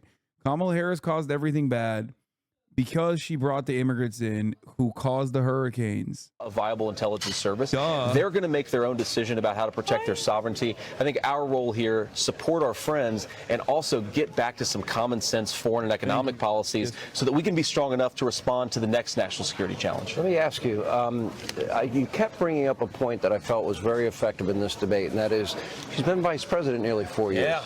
And, you know, on day one, I'm going to fix inflation. On day one, I'm going to fix the border. On day one, I'm going to do this and that. And, you know, and Walz kept bringing up the issue of immigration. Yes. You brought up the 90 some odd executive orders that they bragged about. That's right. But also for 3 years, they said the border is secure, and Harris wants to decriminalize illegal immigration, offer free food, housing, health care, education, sex change operations, amnesty on top of it. And we have all these unvetted illegal immigrants. Now, dozens of Americans have been murdered. I had the parents of 2 of them on last night, Rachel Morin's Such a mom scandal. Yeah. and Jocelyn Nungary. Many Americans have been raped, including children. Yep. We have other victims of violent crime, unvetted Harris-Biden illegals. It's just awful. It's atrocious. The cost is through the roof. And I think America understands it, but you also brought up other aspects, how it impacts education and the economy and housing and the high cost of housing. Look, man, so much of our problem is actually due to Kamala Harris's open border. You take 25 million illegal aliens. So take a small community. Let's say you've got a school district with 4,000 or 5,000 kids. Oh, dude, it's over. I mean, dude, we are so Omega Hitler at this point. This country is just bouldering towards Adolf. Okay, we are leaping. We are sprinting towards Adolf Hitler. Yeah, I saw the uncommitted voter for Israel. Trump? Hold on, we got to listen to this fucking guy. This is my guy. Now, I didn't learn anything in this debate that kind of helped me reach a conclusion. I was really happy with both of their answers about Israel at the very beginning. For the record, I will say I'm convinced at this point that that's a op, okay? I think that the undecided voters that they place on these fucking panels is 100% an op, okay? I'm just going to say that. I'm just going to say that right now, okay? 100%. No, this is not a real person, okay? This is not a real undecided person, okay? Half the time we find out that they're not undecided at all, as a matter of fact. But, like, I'm not even talking about that. I'm talking specifically. They bring people to say key issues, okay? Key issues that not the general public cares about. Key issues that the media wants to make it seem like the general public cares about, okay? Straight up. Straight the fuck up, okay? Let's hear what this very real undecided voter has to say. That kind of helped me reach a conclusion. I was really happy with both of their answers about Israel at the very beginning. But I had a crazy day today. I started this morning interviewing Aviva Siegel, former hostage whose husband, Keith Siegel, an American, is still held hostage in Gaza, along with another 6 Americans and over 100 others. And no one addressed that at all. No one addressed rising anti-Semitism on college campuses. Shut up, bitch.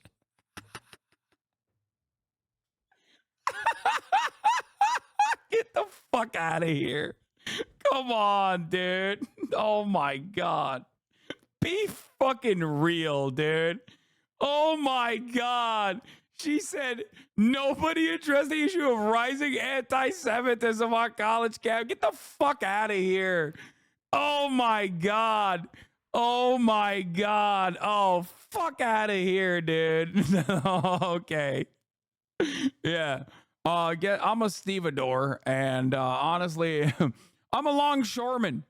And one of my primary concerns is the rising issue of anti-Semitism on college campuses. If you ask the average American, they'd probably be like, we're not doing enough anti-Semitism. What the fuck are you talking about, dude? Literally. And I'm not even saying that about like Israel. They're just in general, as a standalone. Anti-Semitism is rising and Americans want more of it, okay? Completely removed from Israel. Pro-Israel, anti-Israel on both sides. Most Americans already have underlying anti-Semitic tendencies to begin with. Absolutely zero Americans are voting on the basis of anti-Semitism increasing on college campuses, okay? Jesus Christ. Oh my Lord, dude. Rising anti-Semitism on college campuses. I have more homework to do. Thanks. I'm afraid we're out of time. Thank you all.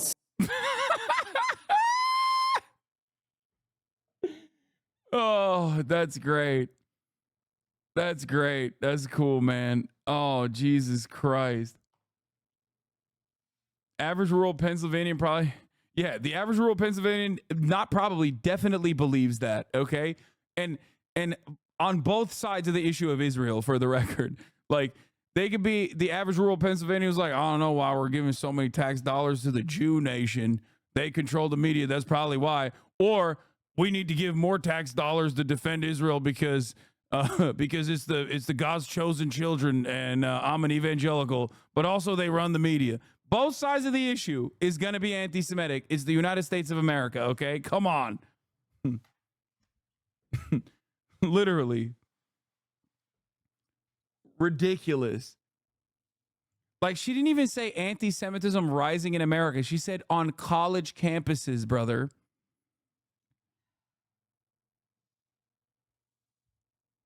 I can't. I can't. Like, what? Like, not even anti-Semitism rising in America, okay? That at least addresses a concern of, like, Jewish voters. For sure. That is definitely a concern of Jewish voters. She said anti-Semitism rising on college. Okay, I'm done. I'm done. No. We're moving. We're moving on from this objectively insane statement from a definitely real undecided voter. Okay? Oh, Jesus Christ. Oh, it's so many of the one key thing with like undecided voters that makes me feel like it's always an op is that they're always so right wing. Like, there is, like, you rarely ever see like one undecided voter that's like, dude, I want the housing prices to go down. What the fuck? It's impossible to rent. Okay. I meet real people every fucking day, and that is like their primary concern. But I turn on the television and I see these fucking undecided voters, and they're always talking about like the most weird right-wing issues. They're always so undecided because they're so heavily invested in the right-wing framing for some fucking reason. You know what I mean? It's crazy. It's crazy. I don't know how they're just so always laser focused. NBC, CNN, no matter where you fucking tune into, every undecided voter is like literally just a Trump voter. Almost always. They're almost always just straight up fucking Trump voters, dude.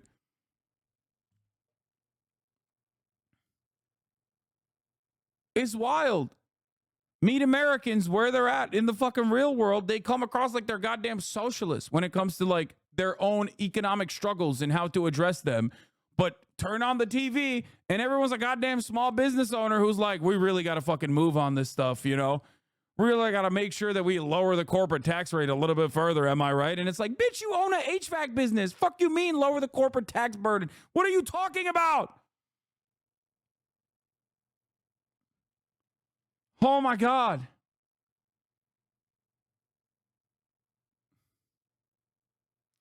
As a moderate myself, I find myself heavily concerned with asylum seekers and the way Vance described the illegal process of applying for citizenship made me agree with the Republicans a little bit more now. What are you talking about?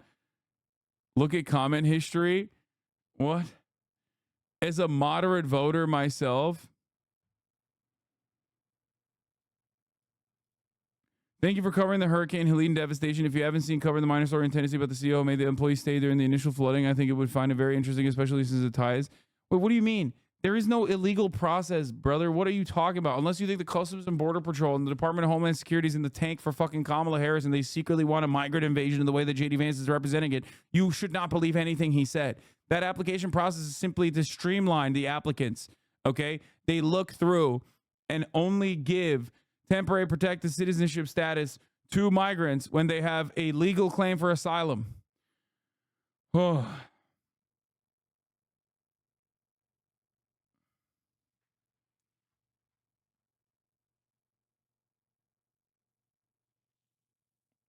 Anyway.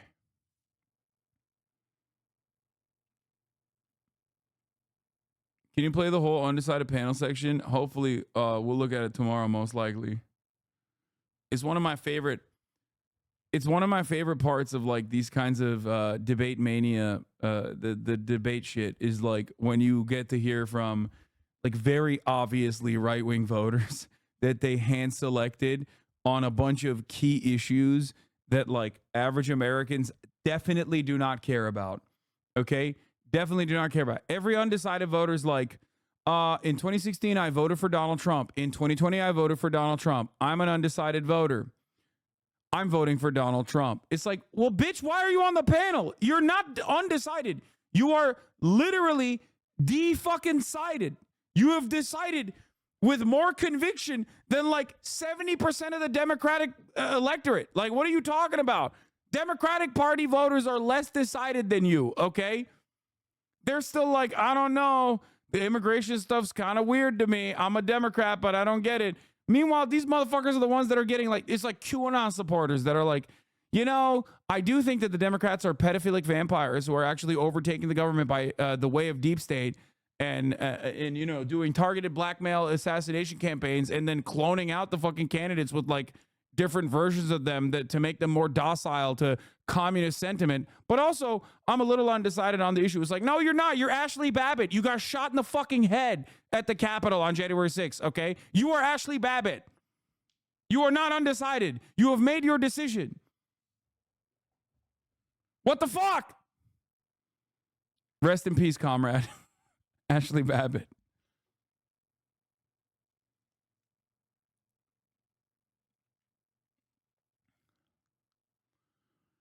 Oh. Ay, ay, ay. That was a Pittsburgh area bar, and there's been 2 alleged hate crime attacks on Jewish students at UPitt in 1 month, so that's why the anti-Semitism on college campus is being played up in local media. It's been a headache for Palestinian people in the area. Okay, regardless. Oh. Ridiculous. You bit my January 6th joke. How dare you? I didn't fucking see it. There's too many fucking chatters. Ay, ay, ay. How do you respond to Prezzo calling you out for your Twitter coverage of the debates? He's right, and he's funny, but he's also right. Can't take us on seriously with his armpit next to his tweets. He's correct. Ashley got to go to the Capitol and meet Ronald Reagan the same day. Correct. That's a twofer.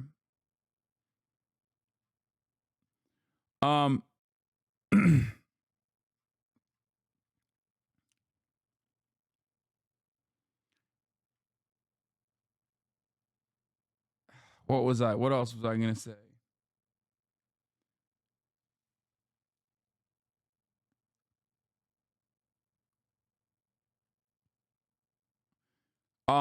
Yeah, my clear takeaway from the debate, honestly, Waltz in the debate. Yeah. No, he didn't go that far. But my takeaway from the debate is basically that you know, the vice president should just kiss. They should just kiss.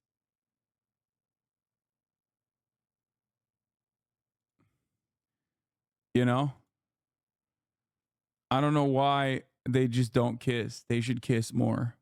They kissed already. Like, they spiritually kissed on stage. They sometimes even ideologically kissed on stage, but like, they should just physically kiss as well. You know, the real unity ticket. The real unity ticket is not RFK Jr. endorsing Joe Biden or Donald Trump And then Dick Cheney endorsing Kamala Harris. The real unity is JD Vance and Tim Walz kissing each other. And that's what I'm here for. Okay? God, I fucking hated. I hated that process. It's like, I just don't understand. I constantly find myself wondering, like, who is this for? It is not for me. It is never for me. Is it for you? I don't think so. I guess there's people out there that, I don't know, this is appealing to. Oh, let's hear from this freaking nerd. He said it in an interview, and this is a direct quote, "I certainly would like abortion to be illegal nationally." No caveats there. He added that he was, quote, sympathetic to the view that a national ban was necessary. Don't discount the viewers. Like, don't discount the NATO voters. Okay, the one NATO voter can't vote anymore because he's in jail for an attempted assassination of the former president. Okay, there was one NATO voter and now he's in jail, so he can't even fucking vote. And then in the Senate, as recently as late last year, he explicitly pushed a national ban as early as 15 weeks gestation. As a debate moderator said to him, he can try to spin that as just a standard, but it's not like a goal or a target. That was federal legislation, or the idea of it at least, that For the record, now that I've said that, there's a second NATO voter for sure. Anderson before he was elected. Daniel Dale, thank you very much. We're about to get the first reaction from voters to the Walz-Vance debate. Our focus group of undecided voters in Michigan was going to weigh in. Plus, we're awaiting results from our instant poll debate. Yes, I can't wait. I can't wait for the undecideds to be like, I'm extra undecided because I couldn't understand who wanted to nuke Tehran more. Okay. Here, by the way, I'm not alone in this. He wasn't able to explain anything in any way or even repudiate it with any conviction. Again, it doesn't really matter. Just calling balls and strikes here. But he should have just gone after JD for being unpopular and weird. Why try to make this guy seem normal? Another piece of evidence that there's been a concrete shift in strategy from the Harris camp in recent weeks. This is something that I noticed. This is something that I've been talking about for a little bit. Like post DNC, there was like a noticeable shift. Tim Walz was in the back burner. They like back pocketed him pretty aggressively.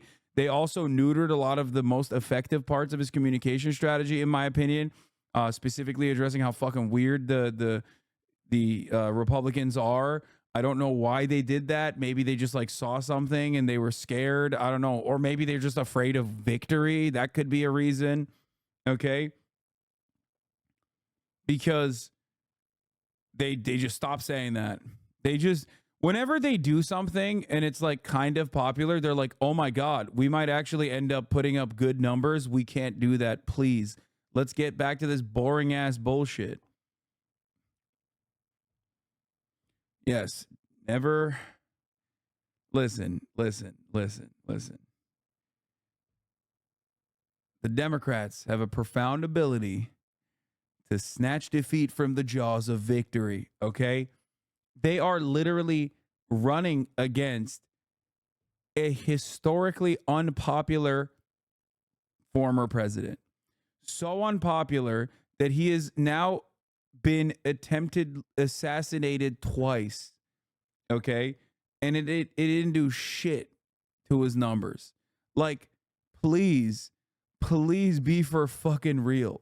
There is literally no reason for the Democrats to be this close in any of these fucking states. Like, Americans are definitely manic when it comes to their sensibilities in terms of voting.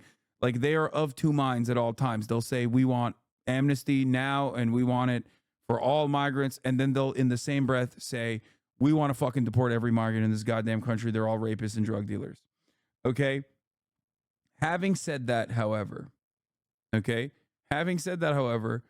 like, there are obvious disparities with some of this polling in terms of like the way that Trump is getting fucking, clobbered.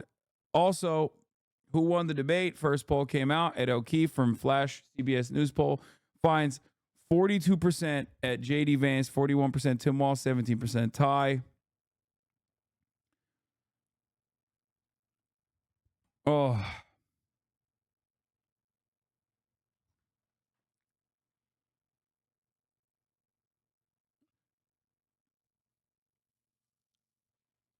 I don't know. It's just really, really devastating. What happens with the third shooter and they succeed? Does Vance auto default to Prez? I don't even want to know. I don't know.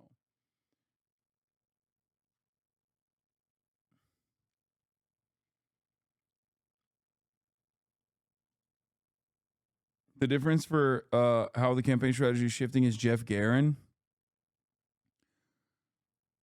This guy's now running the Kamala campaign. Wait, actually, 3 weeks into her presidential run was the first time the Biden campaign's pollsters, now hers, held a deep dive call with Kamala Harris' inner circle to discuss what she's been saying on the stump.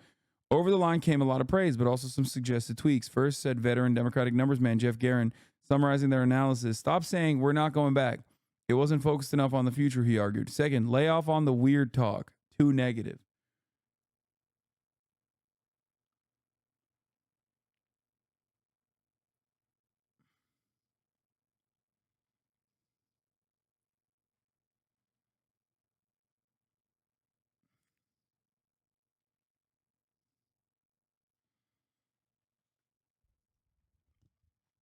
I have covered this, but I didn't know that that guy was like running the campaign. Anyway, he was fired like 2 weeks ago.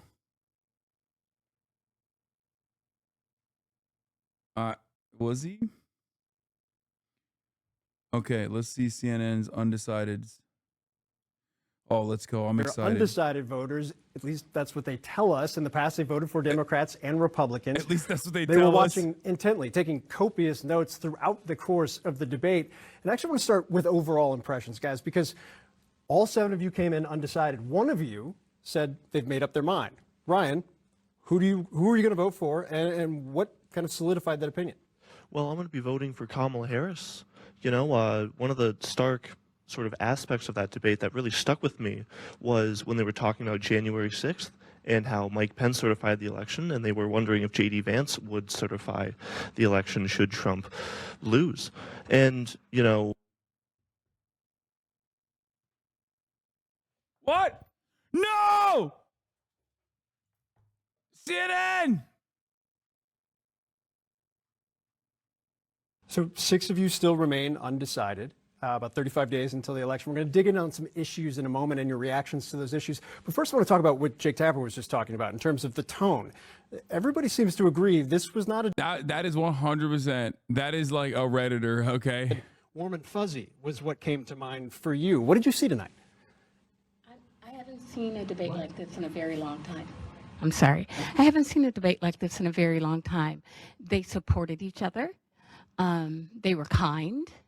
And it was warm and fuzzy. I mean, you could watch it and not be offended by the words they were using towards each other. And I think to that point, one of the striking things when we were looking at the data in terms of your guys' responses is your favorability for both candidates, regardless of how you viewed them coming into the night, went up significantly. Johannes, why? I'm Brian, kill me. Mainly, I think just the way that they did a debate, just mainly that they did an actual debate in front of me. There was not much fear. There was not much hesitancy. So we've talked about how each of these undecided voters had dials throughout the course of the 90-minute debate. What you saw on the bottom of your screen there, those lines, pink lines for the female undecided voters, blue lines for the male undecided voters, you saw the movement based on that response. I want to grab I'm the not mic going to lie. I think it's going to be really funny because J.D. Vance is going to get broad positive reception from this. And they're going to compare him to Donald Trump, and Donald Trump's reception was pretty negative, and that's going to piss him off. Sound on expertise, taxes, kind of how he was presenting that case. Well, it is very important that we have expertise when making these decisions in policy, right? And so, him bringing what is he wearing? The specifics to say that we need like expertise making these decisions. I believe that was very important, and that. In turn made me, turn my favorability towards him. Yeah, we're having a positive reaction. There was another moment, I think, for Senator Vance. Bro, that that's got a very different positive type of Redditor. That's another Redditor. Take a listen. I want us as a Republican Party to be pro-family in the fullest sense of the word. I want us to support fertility treatments. I want us to make it easier for moms to afford to have babies. I want it to make it easier for young families to afford a home so they can afford a place to raise that family. And I think there's so much that we can do on the public policy front just to give women more options. Now, Karen, this has obviously been a huge debate in this election throughout the course of the last several months. You're expecting, congratulations, by the way, that's pretty awesome. What did you hear in that comment from Senator Vance? Personally, I believe that on the Republican side, it sounded very progressive, more so than I expected tonight. Just saying that they... The other CNN coverage paused at the same time as well.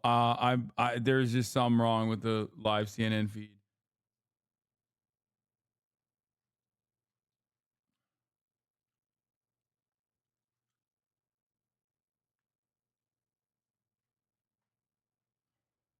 Over to Caitlin Collins right now. Caitlin? Oh, God, Thanks, no, Jacob. no, I can't do that. No, I can't hear from this. CBS fact-checking has gone insane. During the VP debate, J.D. Vance claimed housing in the U.S. is unaffordable because we have brought in millions of illegal immigrants to compete with Americans for scarce homes. CBS News confirmed rates this partially true, but it needs more context.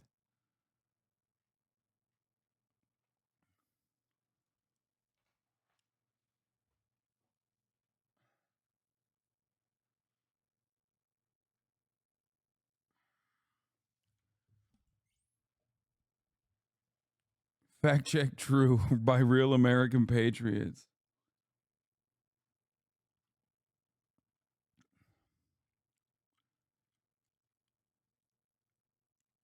Hong Kong Tim caught lying.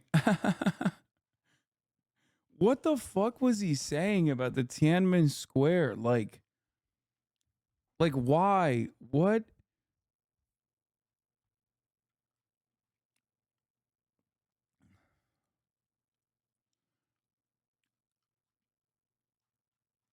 Like why was how?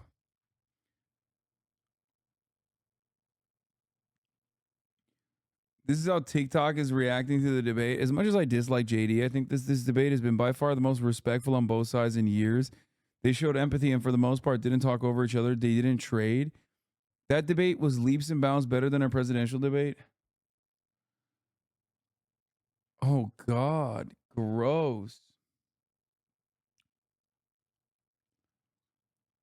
NBC News just polled the group of undecided voters. 5 of 6 said Tim Walz won the debate.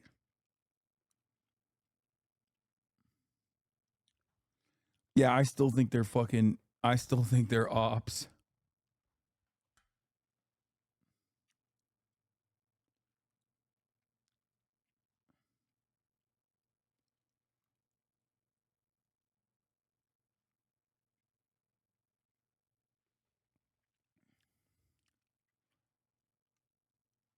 This is damaging because guess what, dude? Everybody knows Tim Walz is a human. His favorabilities look good. But the fact that they keep like agreeing with one another in that debate humanizes the fucking empty shell, the sociopathic empty shell that is JD Vance.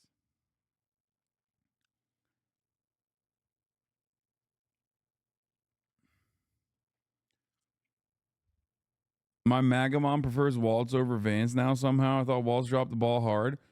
No. So the one thing that I briefly mentioned but didn't talk about too much, didn't dial in too much, okay, which is the fact that like JD Vance reads well in general. He seems like a different type of politician, an empathetic person, a real person, okay? And I think that is part of the reason why there's still like a 50-50 split. Did I say JD Vance? Oh my God, I mean fucking Tim Walz. Sorry. Tim Walz is an empathetic person. He reads as like a normal person. JD Vance, on the other hand, is a lizard person. JD Vance is exactly like he's like a Josh Hawley type where he's just inauthentic. He's an inauthentic piece of shit. Okay? So I think Walz's normal guy attitude kind of carried him throughout this battle. And I do believe that the media, that like the scorers will look at and respond more positively to the JD Vance style of commentary and debating, because they are also all Yale and Harvard and Ivy League graduates themselves. But average Americans will most likely look at Tim Walz and go, that seems like a normal guy. He seems like a he seems like a teacher. You know what I mean? Approval before and after from CBS. Tim Walz's approval went up, but from 52 to 60%, but JD Vance's approval went up 9 fucking points amongst debate watchers. Tone of the VP debate was generally positive.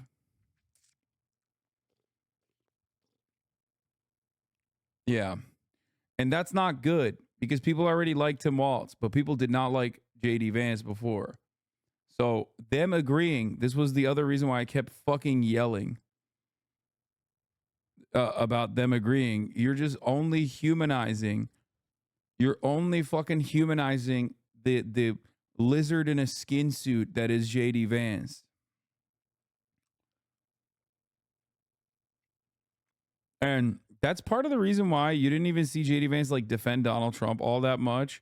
And he made a convincingly moderate of himself, especially after all of the fucking podcast hits that came out about him. He basically was able to conduct himself in a way where he was able to kind of even separate himself from Donald Trump on like negative stuff, while simultaneously, and I mean, he still obviously has to defend Trump. Like, that's what the base demands. But he basically was building his own personal brand on that stage, and he did a really good job at that. And that's actually not very good. Vance was polarizing. Walz stabilized his image. This shit is exactly how Harris destabilized Trump's image during the debate, and why I think Walz is a good pick, if not the best pick in this particular campaign cycle. No, I think you're wrong. I think Vance came in. Vance absolutely came in as the unfavorable candidate, and the polls reflect that reality. JD Vance's favorability is far worse than Tim Walz's favorability across the board, and he was able to conduct himself in a way that made it seem like he was in agreement with fucking a person with high favorability, right?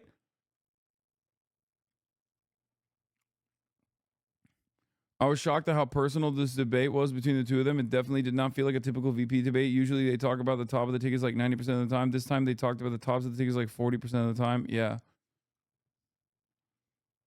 But yeah, Walz's performance definitely left much to be desired. It was subpar. Kamala Harris fucking absolutely clobbered the shit out of Donald Trump. JD Vance didn't do that to Tim Walz in the same way, but he definitely outperformed him. Tim Walz, on the other hand, I don't know. I think he could have done better.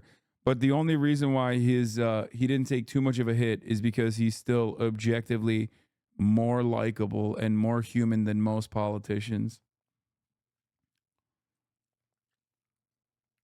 Idejder actually has a good point. If it matters, post-debate coverage sometimes matters more than a debate. And Vance is getting clocked in the media because of his J6 answer. Yeah, his J6 answer was insane. And I say this as someone who thinks January 6th was hilarious. But me thinking January 6th is hilarious is one thing. Being the new vice presidential candidate for the former president who did January 6th and a whole bunch of other stuff surrounding January 6th, going up on the national stage and being like, no, actually, they should have finished the job is insane. I don't think that most people care about January 6th that much, but news watchers definitely do. And that's why they'll hit JD Vance a bunch on that front for sure.